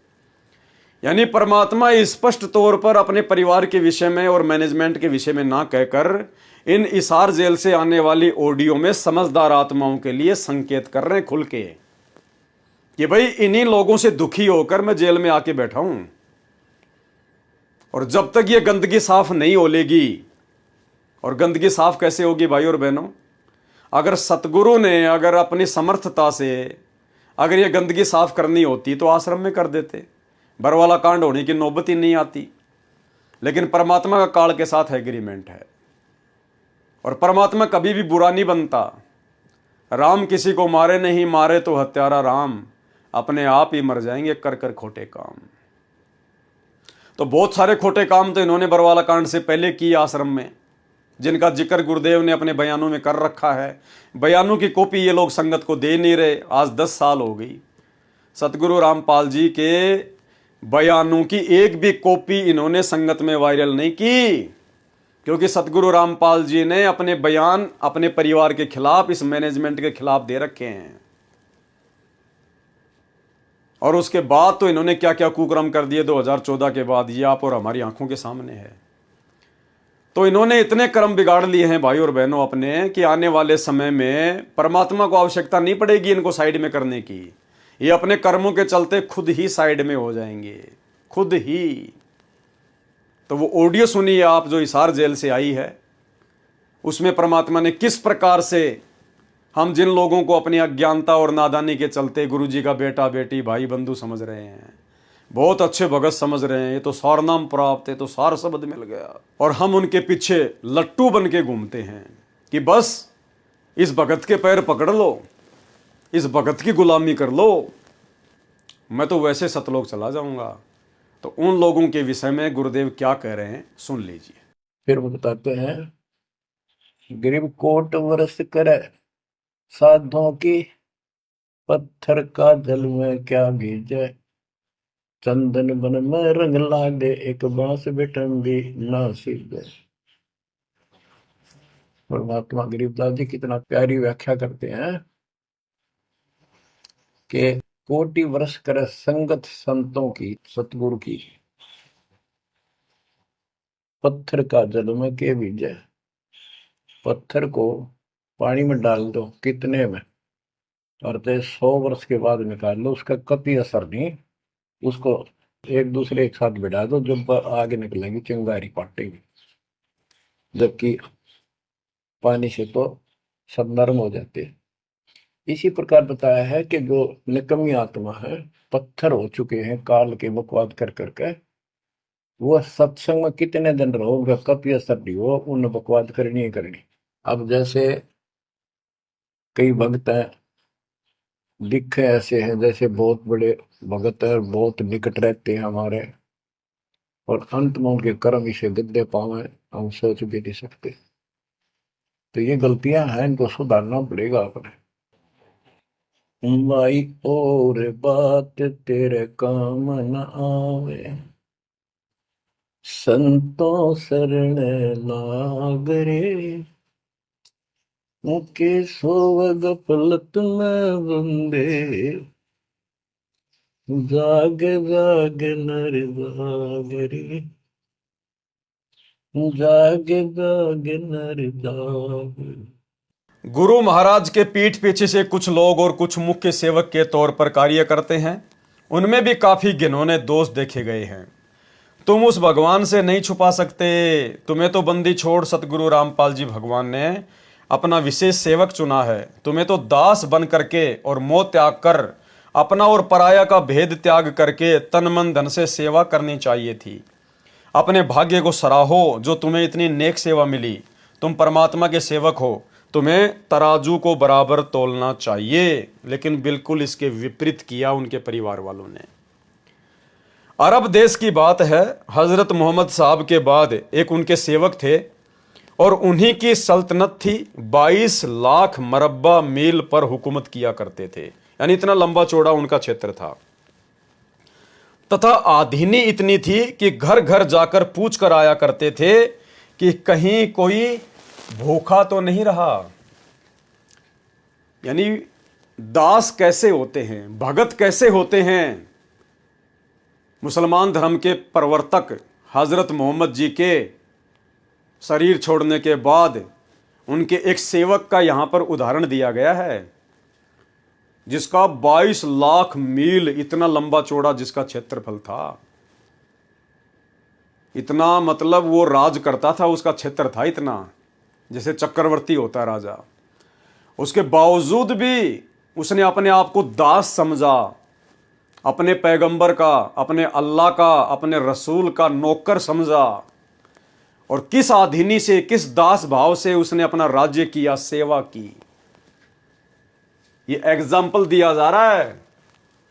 फिर हमें तो आज पूर्ण परमात्मा की शरण प्राप्त है, सतगुरु रामपाल जी परमेश्वर जी की शरण प्राप्त है, जो कि नबियों के नबी हैं, रसूलों के रसूल हैं, अल्लाहों के अल्लाह हैं। और यदि आज हमें कोई सेवा उन्होंने बख्शी है, कोई मौका दिया है, तो हमने किस प्रकार से निष्पक्ष होकर कुर्बान हो जाना है, ये उदाहरण दे रहे हैं। उदाहरण यानी ऐसे सेवक बनेंगे तब परमात्मा आशीर्वाद की दया बख्शते हैं। किसी को किसी चीज का कोई अभाव तो नहीं है। यहां तक भी सुनने में आया कि इस नगरी में एक बुजुर्ग बीमार बुढ़िया रहा करती थी, जिसकी सेवा करने वाला कोई नहीं था, उसका टट्टी तक उठाया करते थे। वो राजा खुद अपने हाथों से एक बीमार बुढ़िया उसका लैट्रिन उठाया करते थे, उसका टट्टी उठाया करता था। तथा एक बार उसी के बेटे ने शराब के नशे की हालत में किसी बहन या बेटी से बदसलूकी कर दी। एक बार उस राजा के बेटे ने शराब के नशे में और पर्जा में किसी बहन या बेटी के साथ में बदसलूकी कर दी, और वह बहन उस बादशाह के पास आई और कहने लगी कि सुना है आप तो बड़े न्यायकारी हैं, हजरत मोहम्मद साहब के पद चिन्हों पर चलते हैं, क्या आप मेरा भी न्याय करेंगे? बादशाह ने कहा, हुक्म करो, आपके साथ क्या अन्याय हुआ है? उस बहन ने कहा, आपके बेटे ने मेरे साथ बदसलूकी की है, कृपया करके मुझे भी न्याय दिलाइए। तब बादशाह ने सिपाही भेजे और अपने बेटे को बुलवाया। थोड़ी देर बाद सिपाहियों ने उसके बेटे को हाजिर कर दिया। तब बादशाह ने बेटे से पूछा, बेटा क्या यह औरत सही कह रही है कि तुमने इसके साथ बदसलूकी की है?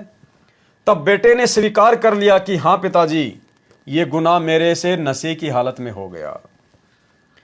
बादशाह ने सिपाहियों को आदेश दिया कि कानून के अनुसार इसको 100 कोड़े मारे जाएं। वह कोड़े इतने खतरनाक होते थे कि 2 कोड़े यदि घोड़े को भी पड़ जाएं तो घोड़े की भी हालत खराब कर दें। सिपाहियों ने लड़के को चौक में बांध लिया और कोड़े मारने लगे। अभी 10 ही कोड़े लगे थे कि वह दर्द सहन नहीं कर पाया और उसकी मृत्यु हो गई। सिपाहियों ने जाकर बादशाह को खबर दी, आपके बेटे की मृत्यु हो गई, उसने 10 ही कोड़े खाए हैं। तब बादशाह ने आदेश दिया कि जो और 90 कोड़े उसकी लाश पर मारे जाएं, कि 90 कोड़े उसकी लाश पे मारो, मैंने 100 का आदेश दिया है। जब 90 कोड़े उसे लाश पर मार दिए गए, यानी पूरे 100 कोड़े हो गए, तब बादशाह आया और अपने बेटे को सीने से लगाकर रोने लगा। तब लोगों ने कहा, आपका अजीब न्याय है महाराज, जब तक इसके कोड़े लग रहे थे तब तो आप बोले नहीं, और अब जब इसकी मृत्यु हो गई तब आप विलाप कर रहे हैं। तब बादशाह ने कहा कि जब इसके कोड़े पड़ रहे थे तब ये गुनहगार था, दोषी था ये, और अब इसने उस गुनाह के बदले में सजा पाई है, तो अब मेरा अधिकार है कि मैं अपने बेटे को गले से लगाऊं। जरा सोचो वे कैसे लोग थे, कैसे सेवक थे जिन्होंने अपने नबी से इतना भय था, जबकि उनका नबी तो शरीर छोड़ के जा चुका था। और आज वर्तमान में सतगुरु रामपाल जी भगवान धरती पर प्रकट हैं, उसके बावजूद भी सतलोक आश्रम मैनेजमेंट हरियाणा को, गुरुदेव के बेटा बेटी भाई बंधु रिश्तेदारों को इनका जर्रा सा भी खौफ नहीं है, जर्रा सा भी डर नहीं है, जर्रा सा भी। सारे उल्टे कर्म। जरा सोचो वे कैसे लोग थे, कैसे सेवक थे जिन्होंने अपने नबी से इतना भय था कि कहीं मुझे मेरा नबी और मेरा अल्लाह नाराज ना हो जाए। उन्होंने सच्चे दिल से सेवा निभाई और कोई गुरूर गुमान और जाति का अभिमान नहीं था। भाई और बहनों, वर्तमान में परमात्मा धरती पर है, अल्लाह धरती पर है संत रामपाल जी की शक्ल में। और इस 7, 8, 9 सितंबर 2024 को इन सभी सतलोक आश्रमों में सतगुरु रामपाल जी परमेश्वर जी को मानुष समझकर उनका जन्मदिन मनाया गया, अवतरण दिवस के नाम पर। और उत्तर प्रदेश के शामली आश्रम में एक भगत अपनी पत्नी से मिलने गया था, उसको समझाने के लिए गया था, जिनकी रमैनी 2019 में पहले तो चंडीगढ़ हाईकोर्ट में हुई, उसके बाद आश्रम में आकर उन्होंने रमैनी की, जैसा आश्रम वालों ने कहा। उसने अपनी पत्नी को पढ़ाया लिखाया, दोनों भगत। उसके बाद वो डॉक्टर बन गई, और डॉक्टर बनने के बाद में उसने अपने पति को तलाक दे दिया कि मैं अब तेरे साथ में नहीं रहना चाहती, क्योंकि आश्रम में उसका किसी दूसरे भगत के साथ में चक्कर हो गया। उसने किसी दूसरे भगत को पसंद कर लिया, और जिसने पढ़ा लिखा के डॉक्टर बनाया उस भगत को छोड़ दिया, उससे अलग हो गई। कोर्ट में उनका मुकदमा चल रहा है। तो वो भगत बेचारा जो हरियाणा के फतेहाबाद का था, वो शामली आश्रम में गया कि भाई चलो गुरुजी का भंडारा है और उसको समझाएंगे, अगर समझ जाएगी तो भगत है। वो आ गया वहां पर,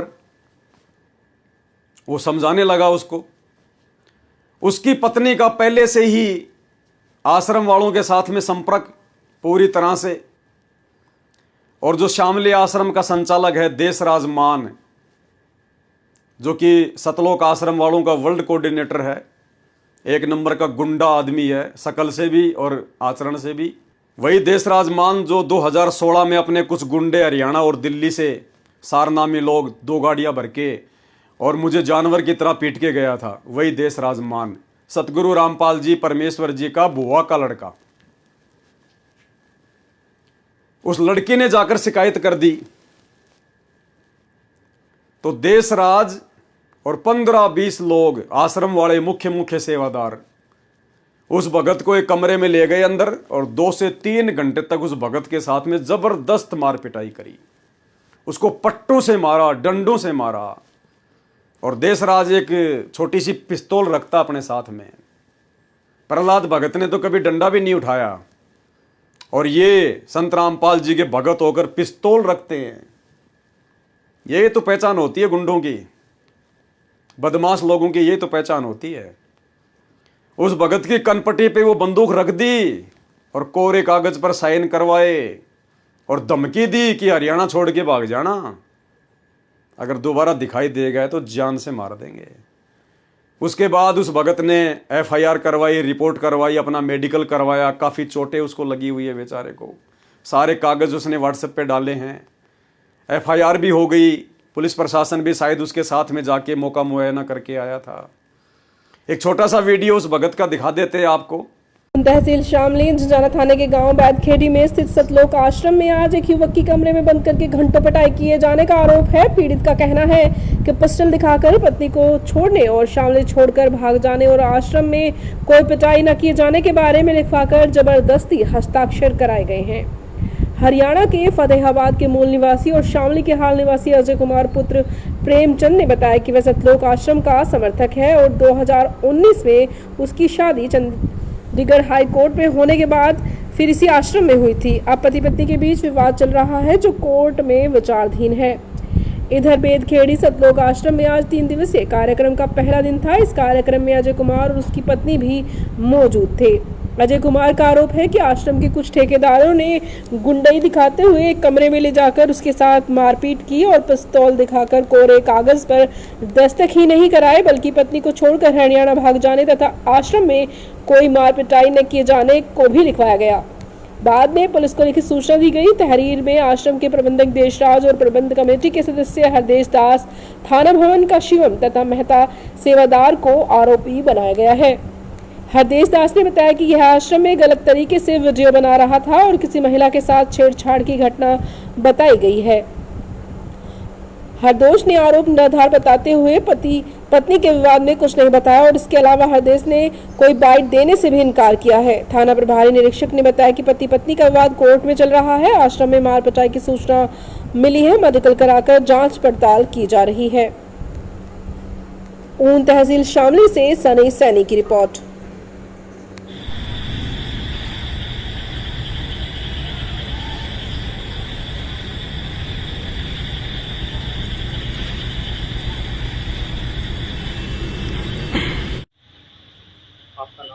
अजय कुमार है मेरा नाम जी। कहाँ के रहने वाले? शामली का रहने वाला हूँ, टंकी कॉलोनी में रहता हूँ। प्रॉपर हरियाणा है मेरा शहर। मीडिया वाले के पास फोन किया था, क्या मामला है? मामला इस तरह है कि 2019 में मेरी जो है लव मैरिज हुई थी और जो मेरी पत्नी है वो मेरे साथ रहती थी गुजरात में, और फिर उसके बाद उनको मैंने लिखाया, पढ़ाया, GNM वगैरह करवाई, उनको मैंने सरकारी नौकरी लगवा दी और यहाँ पे उनकी पोस्टिंग हो गई। अपना थाना भवन ब्लॉक है, यारपुर गांव है, CHO की पोस्टिंग हुई, शालिनी शाक्या उसका नाम है। और जी फिर आज क्या हुआ है जी, आश्रम में मैं गया हुआ था, वेदखेड़ी आश्रम में, तो वहाँ पे जी शादी कब हुई? शादी 2019 में हुई मेरी। शादी कहाँ पर हुई थी आप? हमारी शादी चंडीगढ़ हाई कोर्ट में हुई थी जी। तो ये शादी आपकी, ये जो आश्रम है बैठड़ी में, वहाँ से हुई? नहीं, आश्रम के वेदखेड़ी पर चंडीगढ़ हाई कोर्ट में हुई, बट मतलब उनके अकॉर्डिंग सी हुई थी, मतलब आश्रम के को? हाँ जी जी जी, ठीक है जी। तो अब उसके बाद जी मैं यहाँ पे रहने के लिए, मतलब मेरी जो वाइफ है उनकी पोस्टिंग यहाँ पे होगी यारपुर में, तो मैं अपना सारा सामान वगैरह उठा के यहाँ पे ले आया। 2023 में उनकी पोस्टिंग हुई थी। पोस्टिंग के दौरान जी वो फिर अपने बयान उन्होंने चेंज कर दिए, वो मेरे साथ मतलब मना कर दी रहने के लिए। अब आज आश्रम में, सतलोक आश्रम वेदखेड़ी है, आश्रम बुरा नहीं है, पर वहां पे जो आज मेरे साथ हुआ, जो करवाने वाले हैं उनका आपको नाम बता रहा हूं, उन्होंने मेरे साथ बहुत ही अत्याचार किए और मुझे एक बंद कमरे में ले जाकर 15-20 लोगों ने बहुत मारा पीटा और मुझे जान से मारने की धमकी दी। और कई जगह मुझे गुम चोटें भी आई हुई हैं, मेडिकल भी करवाया गया है, जिंजाना, और पिस्टल मेरी कनपटी पे रखकर उन्होंने, हाँ जी हाँ जी, किसने रखा क्रम पे? ये देसराज है जी, ठीक है, उन्होंने पिस्टल मेरी कनपटी पे रखकर सब बयान मेरे से लिखवा लिए, मतलब गलत बयान कि लिख तू यहाँ पे ये करने आया था, वो करने आया था। अब जब उन्होंने मेरे को मारा पीटा, बहुत बहुत मारा पीटा, और ऐसा मारा पीटा कि वहां से मैं मर के ही निकलता, मैं बचने वाला नहीं था। बट मेरे फोन भी दोनों ले लिए गए और जो मेरी सब इंस्टाग्राम आईडी, फेसबुक आईडी अपने नाम की कर ली गई है, किस नाम से? कबीर साहिब के नाम से कर लिया उन्होंने। तो पहले मेरी अपनी इंस्टाग्राम आईडी थी, उसमें 35,000 फॉलोवर थे, और जो मेरा फेसबुक ग्रुप था उसमें भी थे।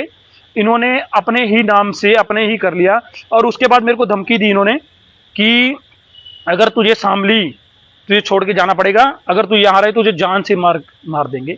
और मुझे काफ़ी चोटें भी आई हैं और मेरी लिप्स ये सब में, और इसमें देसराज और हरदेश और शिवम सैनी थाना भवन से है ब्लॉक, और एक है अपना मेहता जी, और उसके साथ 10-15 लोग थे जो कुछ हरियाणा के रहने वाले थे। उन्होंने मुझे बहुत बेरहमी से मारा, एक बंद कमरे में 4 घंटे लगातार, मुझे 3 घंटे लगातार मुझे मारते रहे, थप्पड़ों थपड़ी, और मेरा मार मार कर उन्होंने बुरा हाल कर दिया। मारने की वजह क्या थी? मारने की वजह ऐसी ये कि मेरी पत्नी के साथ वो थे, खड़े हुए थे, उन्होंने डिवोर्स दिलवाना चाहते थे, और मैंने कैराना कोर्ट में 9 सेक्शन डाला हुआ है मुकदमा, और इस अकॉर्डिंग में उनको लगा हुआ था कि अब हमारे आश्रम की बदनामी हो रही है, ठीक है।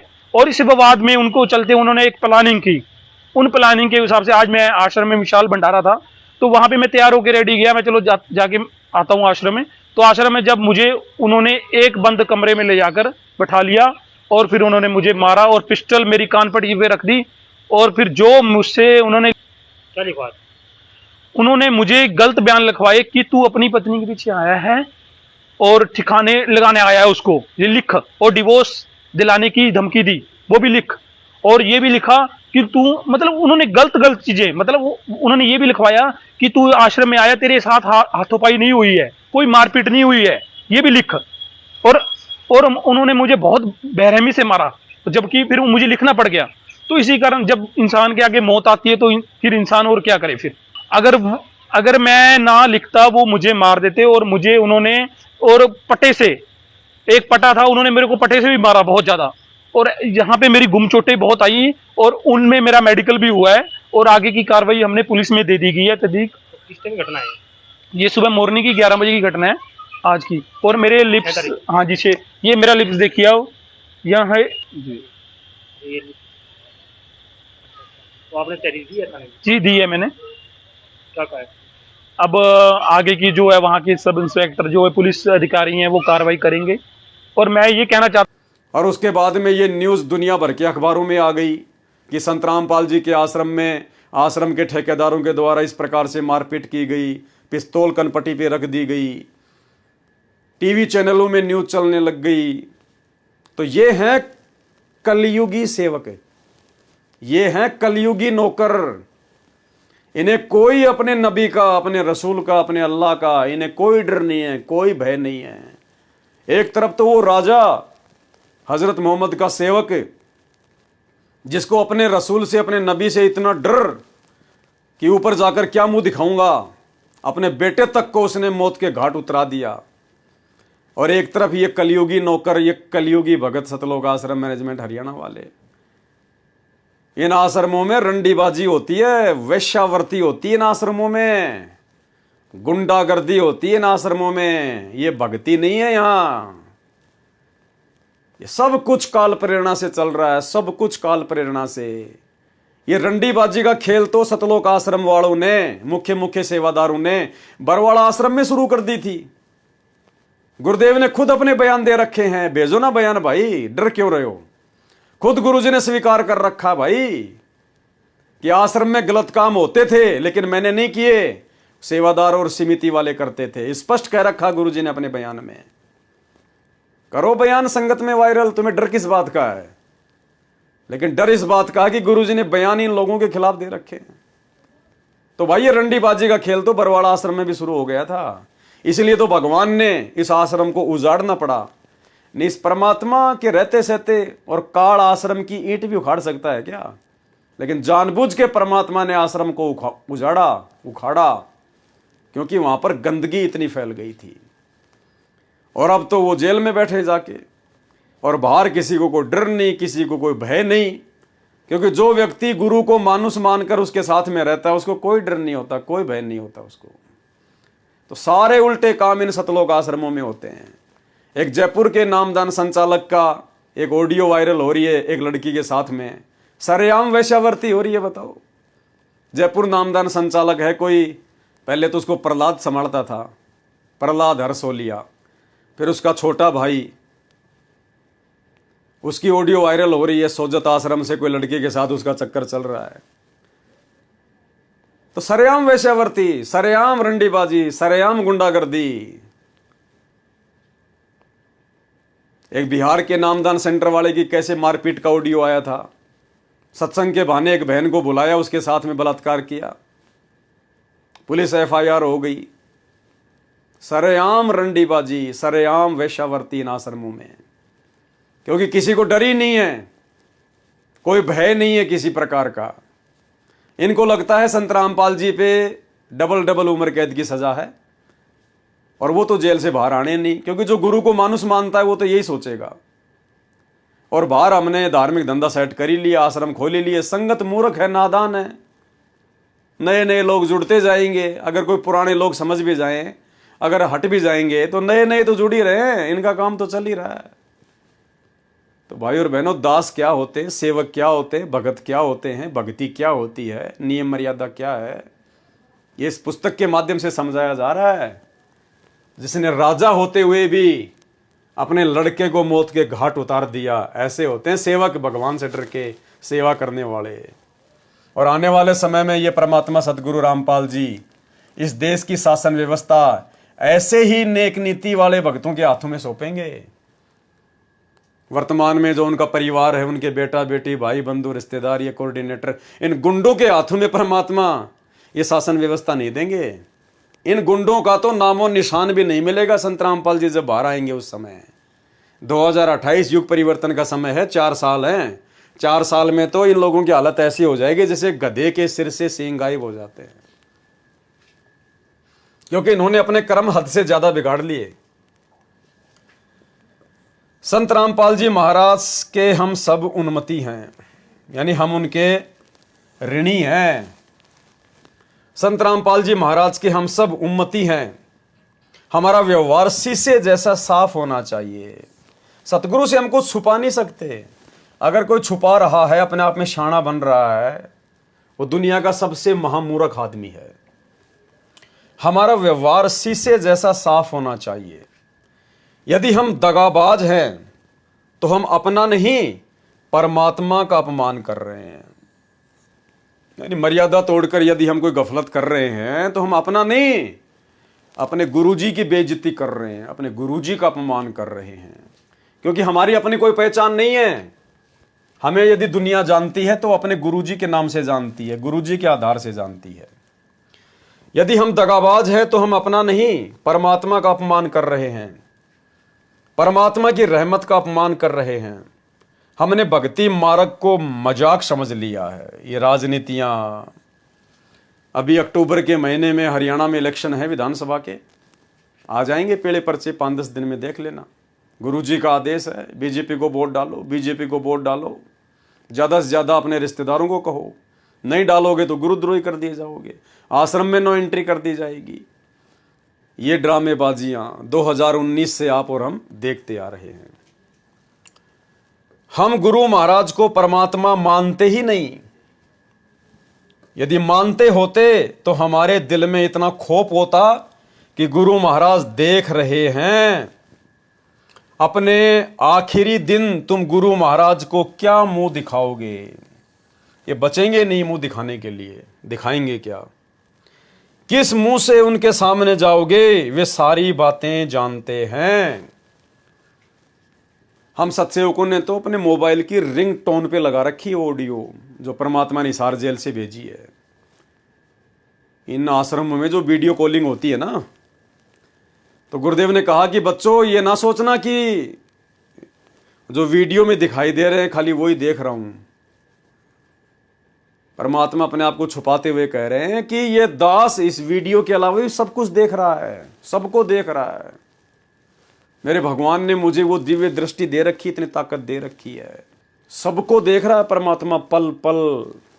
वीडियो कॉलिंग की आवश्यकता तो इसलिए पड़ रही है क्योंकि लोग गुरु जी को मानुस मान रहे हैं। जो गुरु को मानुस मानेगा तो गुरु भी वैसी हरकत करेगा, और जो गुरु को शब्द रूप में मान लेगा तो परमात्मा फिर भगत के साथ शब्द रूप में रहता है। फिर गुरु से बात करने के लिए मोबाइलों की जरूरत नहीं पड़ती। जब दोनों के कनेक्शन सही होते हैं तो फिर मोबाइलों की जरूरत नहीं पड़ती है। परमात्मा कहते हैं शब्द निवास आकाशवाणी यो सतगुरु का रूप है। तो एक छोटा सा ऑडियो जो इन आश्रमों में वीडियो कॉल आती है और गुरुदेव क्या कह रहे हैं, उसके बाद आपको समझ में आ जाना चाहिए कि ये अंतर्यामी परमात्मा है, इनसे कुछ भी छुपा हुआ नहीं है। ये दिव्य दृष्टा है जो दुनिया को दिव्य दृष्टि देता है। ये सर्व ब्रह्मांडों को देख रहा है, सर्व जीवों को देख रहा है, सबके कर्मों को देख रहा है। इनसे कुछ भी छुपा हुआ नहीं है, ये सबके घट में बैठा हुआ है। और इनका भी डर नहीं है, लोगों को इनका भी डर नहीं है। सारे उल्टे काम किए जा रहे हैं उसके बावजूद भी। सुनिए ऑडियो।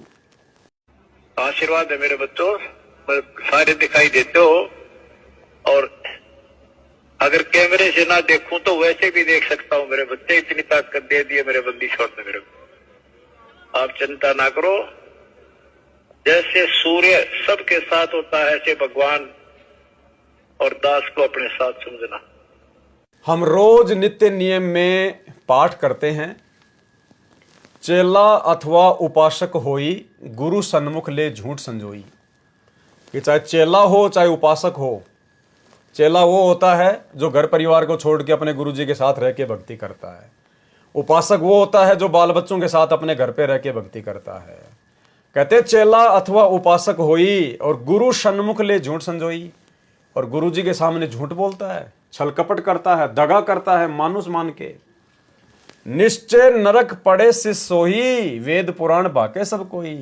कि वेद पुराण भी यही कहते हैं कि ऐसा चेला, ऐसा उपासक, ऐसा भगत जो गुरु को मानुस मानता है और भक्ति मार्ग पर गफलत करता है, वो निश्चित तौर पर नरक में पड़ेगा।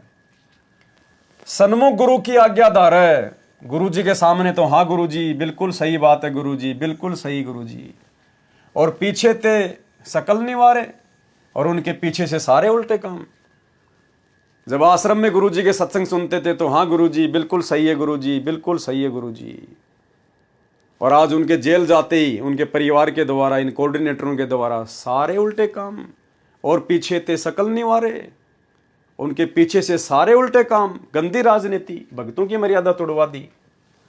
100 शिष्य घोर नरक में पड़ी, ऐसा नालायक शिष्य तो नरक में पड़ेगा।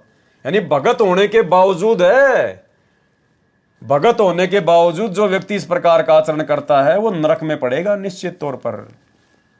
और रुधिर राद पीवे नहीं तरे है, रुधिर खून पिएगा, मवाद पिएगा, फिर कभी पार नहीं हो पाएगा। फिर इस बात को हृदय में क्यों नहीं बसाते भाई? ये बातें जो परमात्मा ने हमें बोल रखी हैं, इतना समझाया, इतना ज्ञान दिया, ये बातें हमारे दिल में क्यों नहीं समा रही हैं? क्योंकि गुरु को मानुस मानने वाला व्यक्ति कभी इन बातों पर ध्यान देगा ही नहीं। उसके दिमाग में ये बातें कभी सेट होंगी नहीं, उसकी बुद्धि कभी खुल ही नहीं सकती। जो गुरु को मानुस मानता है उसके दिलो दिमाग में ये बातें कभी सेट नहीं होती। फिर इस बात को हृदय में क्यों नहीं बसाते? परमात्मा कहते हैं गुरु भगता मम आत्म सोई, वाके हृदय रहूं समोई। अगर कोई ये मानता है कि संत रामपाल जी के अलावा भी कोई परमात्मा है, जैसे 90% संगत दाढ़ी मूंछ वाली कबीर जी की नकली फोटो को परमात्मा मानती है, भगवान मानती है।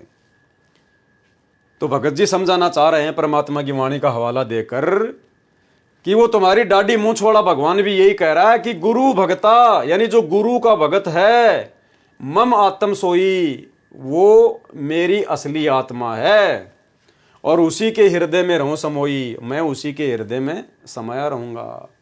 जो गुरु जी के प्रति वफादार है, परमात्मा कहते हैं मैं भी उसी का साथ दूंगा। और जो अपने गुरु से दगा करता है, धोखा करता है, उनकी मर्यादा तोड़वाता है, राजनीति करता है, स्टेडियम बनवाता है, गुंडों की सीबीआई जांच करवाता है, दान का पैसा दुरुपयोग करता है, लोगों को चंदे के रूप में पैसा देता है, भक्तों को काल की गोद में बैठाता है, तो परमात्मा कहते हैं ऐसे दगाबाजों से तो मैं भी दूर रहता हूं। तो सोचिए गुरु उनके नजदीक कहां होगा, केवल उनकी बैटरी चल रही है, बैटरी। और ये कितने दिन चलेगी भाई? ठीक है, गुरु की शरण में रह के, गुरु के साथ में रह के बैटरी जल्दी चार्ज होती है, लेकिन गुरु से दगा करके फिर डिस्चार्ज भी उतनी तेज होती है। तो 4 साल है युग परिवर्तन के, 24 चल रही है, 28 लास्ट है। उससे पहले पहले इनको दिन में तारे नजर आ जाएंगे, इन मुख्य सेवादारों को। अब भगवान क्या बताते हैं? दूसरा तरीका कि जो गुरु का भक्त है, मेरे उस संत का भक्त है, अनुयायी है, श्रद्धालु है, सच्चे दिल से साधना कर रहा है, प्रत्येक आज्ञा का पालन करता है, तो कहते हैं उस मेरे वाले, मेरे भेजे गए हंस संत के का जो भक्त है वो मेरी आत्मा है, वो मेरा सच्चा यानी प्यारी आत्मा है और उसके हृदय में मैं समाया रहता हूँ। आप जी के हृदय में जब तक परमात्मा है, कब तक है? जब तक आप इस दास को भगवान की दृष्टि में देखते हो, तब तक आपके हृदय में प्रभु है।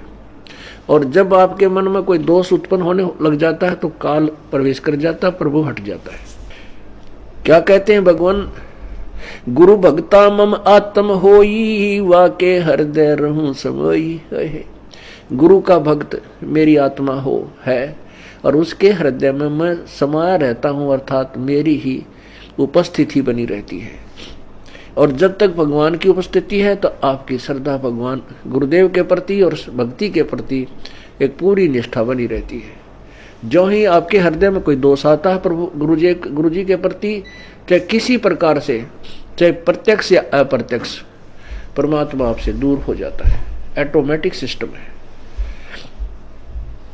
तो उसमें आपके विचारों में परिवर्तन, ये दास पहले आपको आज जो पुण्यात्मा, जब तक आपके हृदय में परमात्मा समाये हैं तब तक ये दास आपको क्या दिखता है ये तो आपको मालूम है, दास नहीं कहना चाहता। और जब आपके हृदय में काल समा जाएगा ये दास आपको दुष्ट दिखाई देगा। दास वही है, पहले भी वही था और बाद में भी वही है और आगे भी ऐसा ही रहेगा। जो गुरु का भगत है, गुरु को परमात्मा मानता है और गुरु महाराज के ऊपर न्योछावर है, परमात्मा कहते हैं वही मेरी नेक आत्मा है। गुरु भगता मम आत्म सोई, और वाके हृदय रहूं समोई, और मैं उसके हृदय में हमेशा वास करता हूं। यह गुरु महाराज की बड़ाई है कि उन्होंने हम पापियों को चुन लिया और हमें अपनी शरण में लिया। हमारे पास कुछ भी नहीं है, हम इतने काल के अधीन जीव हैं, हमें हमारी मर्जी के अनुसार न तो जन्म दिया जाता है और न ही मृत्यु। हमें एक दिन पहले भी नहीं पता होता कि अगले दिन हमारे साथ क्या होगा। बस एक दौड़ है जो चली जा रही है। इस दौड़ में सतगुरु रामपाल जी ने हमारा हाथ पकड़ लिया। मैं तुमसे प्रार्थना करता हूं कि तुम भी उसका हाथ कस कर पकड़ लो, फिर गिरने का सवाल ही नहीं रहेगा। तुम्हें तुम्हारी मंजिल मिल ही जाएगी। तुम बार बार सत्संग में आया करो। सत्संग ही वह निर्मल धारा है जो जन्म जन्म के मैल को धो सकती है। कबीर साहिब जी ने कहा है, कबीरा इंद्र की घड़ी, इंद्र की एक घड़ी और कुआ 12 मास, सत्संग की आधी घड़ी और सुमरन वर्ष 50। क्या कहते हैं परमात्मा? इंद्र की एक घड़ी होती है 24 मिनट की। कहते हैं इंद्र देवता तो मात्र 24 मिनट अगर बारिश कर दे अच्छे से, और कुआं 12 मास, तो कहते तुम कुआं खोदकर 12 महीने में भी इतनी जमीन की सिंचाई नहीं कर पाओगे, इतना पानी उपलब्ध नहीं कर पाओगे जितना यदि वो इंद्र मेहरबान हो जाए और एक घड़ी में जो बरसात वो कर दे, 24 मिनट में जो बरसात वो कर देगा, तुम 12 महीने में कुआं खोद कर भी उतना जल नहीं निकाल पाओगे। और सत्संग की आधी घड़ी और सुमरन वर्ष 50। सत्संग का इतना फायदा है, कहते हैं चाहे तुम 50 साल सुमरन कर लो, और सत्संग में अगर तुम आधी घड़ी यानी 12 मिनट भी अगर तुम ढंग से बैठ गए, ध्यान पूर्वक तुमने सत्संग सुन लिया और उस पर अमल कर लिया, तो कहते हैं 50 साल के सुमरन के बराबर वो 12 मिनट का ध्यान से सत्संग सुनना है। यानी इतनी कीमत, इतनी वैल्यू है। एक कुएं से साल भर सिंचाई करते रहो तो भी वह एक सीमित क्षेत्र की सिंचाई ही कर पाएगा, परंतु यदि आधी घड़ी भी वर्षा हो जाए तो वह पूरे इलाके को सींच देती है। घर बैठकर यदि तुम 50 वर्ष तक भी सुमरण करते रहो तो भी उतना फल नहीं मिलता जितना फल आधी घड़ी सत्संग में आने से मिलता है। भक्ति मुक्ति के दाता सतगुरु भटकत प्राणी फिरंदा, उस साहिब के हुक्म बिना नहीं तरवर पात हिलंदा। भक्ति और मुक्ति के दाता तो गुरु महाराज हैं। कौन है? गुरु महाराज। भक्ति मुक्ति के दाता सतगुरु। तुम अपने मन के अनुसार कितनी भी साधना और भक्ति करते रहो, इससे तुम्हें कुछ हासिल नहीं होने वाला। गुरु की कृपा के बिना कुछ भी प्राप्त नहीं हो सकता। कबीर साहिब जी ने कहा है, मन का मनिया प्रेम डोर चंदा समझ चकोरी, और प्रेम बिना ना चीज मिले चाहे माला फेर लो कोरी। मन का मनिया प्रेम डोर। मन का मनिया यानी सतनाम के सुमरण के विषय में कहा है कि सच्ची श्रद्धा से पूरी मर्यादा में रहते हुए यदि हम मन का मनिया फेरेंगे, सुमरण करेंगे और चंदा समझ चकोरी और अपने गुरुदेव भगवान से चकोर पक्षी की तरह लगाव रखेंगे, कहते हैं प्रेम बिना ना चीज मिले। बिना प्रेम के कोई भक्ति वाली चीज तो मिल ही नहीं सकती। चाहे माला फेर लो कोरी, चाहे कितनी माला फेर लो, कितनी भक्ति कर लो, अगर आपका प्रेम अपने गुरुदेव भगवान में नहीं है तो आपको वो वस्तु कभी भी प्राप्त नहीं हो सकती, चाहे कितने वर्ष साधना कर लो। परमात्मा कहते हैं बिना प्रेम पावे नहीं, चाहे करोड़ समाधि लाओ। तो सतगुरु में प्रेम कब उपजेगा? जब हम सतगुरु को परमात्मा की दृष्टि से देखेंगे। भाई जब हम पतिव्रता पद पर आएंगे तभी तो हमारे अंदर वो प्रेम उपजेगा। अगर हमारे 2-2 भगवान, 3-3 भगवान, 4-4 भगवान मान के चलेंगे तो कैसे प्रेम उपजेगा? एक औरत के 4 पति हों, 2 पति हों, तो कैसे वो सबको समान रूप से प्यार करेगी? कर ही नहीं सकती। तो संगत दाढ़ी मूछ वाले कबीर जी की फोटो को भी भगवान मान रही है, संत रामपाल जी को भी अपना गुरु मान रही है, दादा गुरु जी की फोटो भी रखी है दरबार में, पंडित चितानंद जी की फोटो रखी है, गरीबदास जी की रखी है। तो हम तो द्रौपदी बन के घूम रहे हैं, हमारे तो 5-5 पति हैं, प्रेम कहाँ से उपजेगा? तो ये दया भी साध संगत से जुड़े हुए भाई बहनों के ऊपर परमात्मा ने बख्शी है। आज सतगुरु से यदि किसी का असली प्रेम है, असली लगाव है, तो केवल साध संगति से जुड़े हुए भाई बहनों का है। यदि गुरु महाराज से प्रेम ही नहीं, उनसे लगाव ही नहीं, तो फिर तुम्हारी भक्ति उधारी है, अधूरी है। प्रेम बिना भगत नहीं बन सकते, प्रेम बिना भगत के लक्षण नहीं प्राप्त हो सकते। दया गरीबी बंदगी सुमता सील करार, ये लक्षण है भगत के, कहे कबीर विचार। और ये सारी बातें बंदी छोड़ सतगुरु रामपाल जी भगवान के अतिरिक्त और कोई नहीं समझा सकता। यानी जो ज्ञान गुरुदेव भगवान ने दे दिया, अब उसके अलावा कुछ भी बाकी नहीं है भगत बनने के लिए। और अगर अब भी किसी के समझ में ये बातें नहीं आई है, नहीं आ रही है, तो फिर दूसरा कोई रास्ता नहीं है। वही पूर्ण पुरुष हैं, वही पूर्ण परमात्मा हैं, वही आदि पुरुष हैं जिन्होंने सब खंड ब्रह्मांड की रचना की। जो ऐसे गुरु को छोड़कर अन्य उपासना में सम्मिलित रहता है तथा सतगुरु के गुण बुलाकर अपनी मौज में मस्त रहता है, वह तो यमदूतों की खुराक है।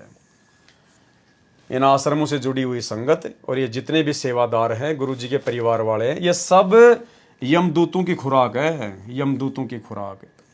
क्योंकि इनमें से कोई भी अपने गुरु को परमात्मा नहीं मानता। सिर पर हाथ धर्यो सतगुरु ने, तोड़ दिया सब भ्रम का जाड़ा।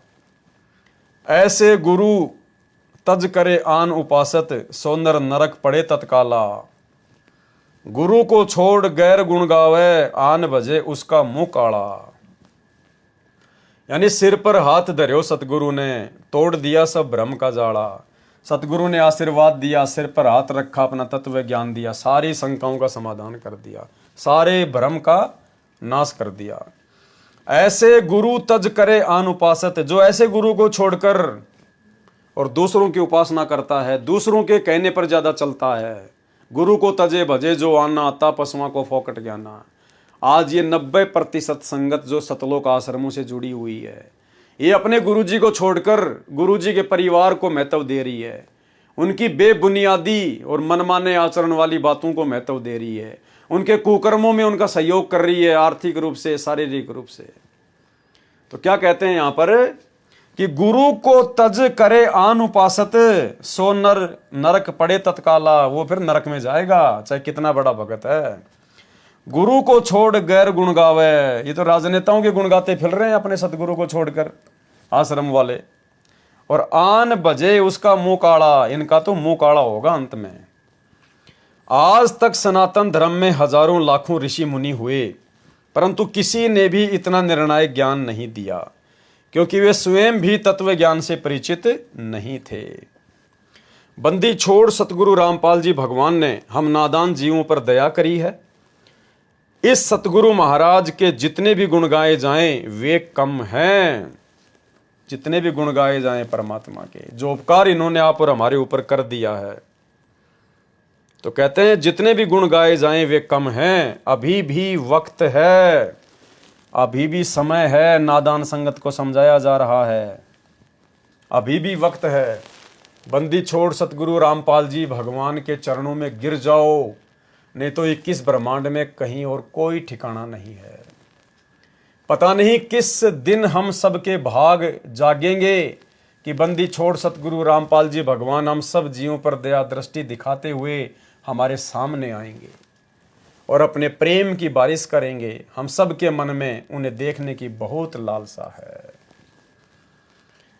मेरे चंदा को दिया है छुपाए, या माया रंग बादली बनी। क्या कह रहे हैं भगत जी कि मेरे चंदा यानी मेरी सबसे शीतल वस्तु, सबसे सुंदर मेरे गुरुदेव भगवान को छुपा दिया है, या माया रंग बादली बनी। जैसे बादल बीच में आ जाते हैं, चांद की रोशनी छुप जाती है। काया अंदर आप बसत है, जो पत्थर में आग। यानी सतगुरु अपने भगत के साथ में कैसे रहता है, जैसे काया के अंदर परमात्मा सबके घट में बैठा हुआ है, जैसे पत्थर के अंदर आग होती है, अग्नि होती है। चेत मेरी सुरता हरि मिलन को, चकमक होकर लाग। चेत मेरी सुरता, चेतना यानी थोड़ी जाग, सुरता यानी आत्मा, हरि मिलन को चकमक होकर लाग। चोर चुराई तूंबड़ी और जल में दाबण जाए, वो दाबी व उबरी करनी तो छानी नाही। काम क्रोध का बना बादला, गरज रहो अहंकार। आशा तृष्णा बनी बिजली, भीज रहो संसार। यानी ये अवगुण हैं जो जीव को भक्ति से दूर रखते हैं। प्रेम पवन जब से चली, बादल दिया उड़ाए। कहे कबीर सुनो भाई साधो, चंदो भी दिखे हुए आए।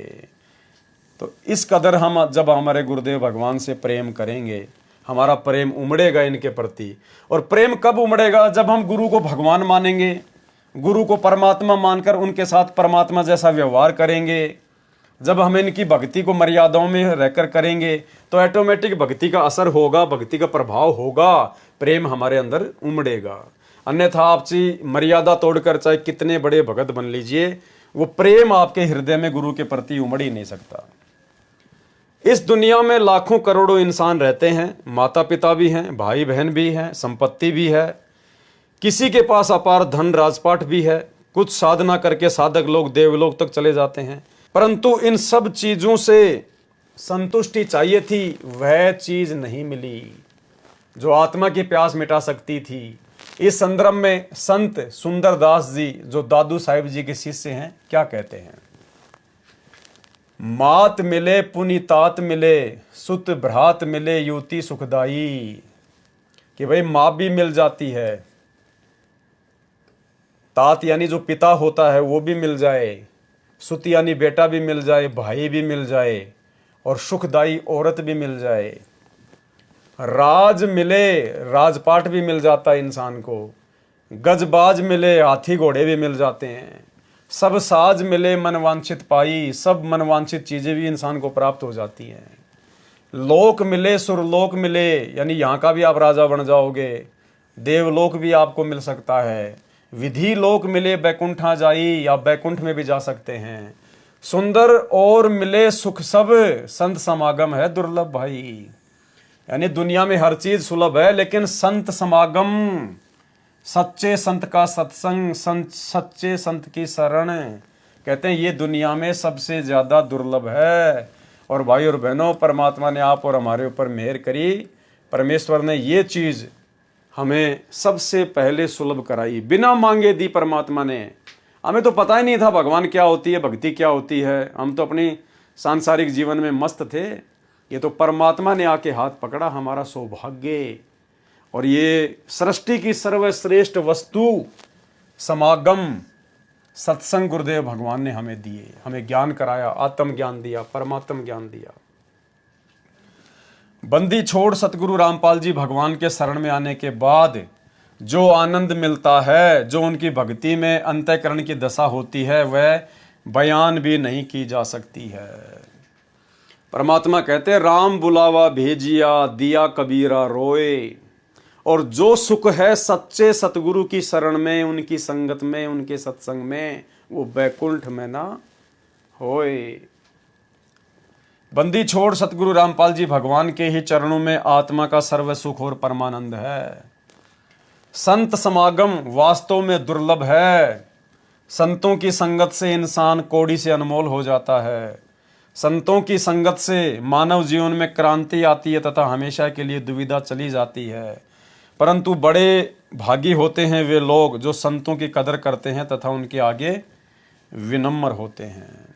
तो भाई और बहनों, भक्ति और भगवान पुस्तक के संदर्भ में जो वीडियो बनते जा रहे हैं, आज ये 8वां पार्ट था। तो आज के वीडियो में केवल हम इतना ही लेंगे। कल रात्रि 9 बजे गुरुदेव भगवान के आशीर्वाद से इस पुस्तक भक्ति और भगवान के ऊपर 9 नंबर का वीडियो लाइव चलेगा। सभी भाई बहन लाइव जुड़िए और परमेश्वर के आशीर्वाद से जितना समय हमें मिल जाए गुरु महिमा करने के लिए उतना ही थोड़ा है। अगर हम रोज़ाना 1 घंटा, 1.5 घंटा या 2 घंटा भी सतगुरुदेव भगवान के आशीर्वाद से, उनकी रजा से, इसी प्रकार से उनके द्वारा लिखित पुस्तकों के ऊपर लाइव आते रहेंगे तो भक्ति और भगवान से हमारा कनेक्शन जुड़ा रहेगा, हमारा प्रेम हमारे गुरुदेव भगवान के चरणों से जुड़ा रहेगा। हम भक्ति के आसपास रहेंगे और यही वो चीज़ें हैं जो हमें अंत तक जीवित रखेंगी, हमारे को भक्ति मार्ग पर बचा के रखेंगी। तो भाई और बहनों, ज़्यादा से ज़्यादा हमारी कोशिश होनी चाहिए कि प्रथम जो प्रायोरिटी है, जो प्राथमिकता है, वो हमने पूज्य गुरुदेव भगवान के द्वारा दी गई भक्ति को देना है।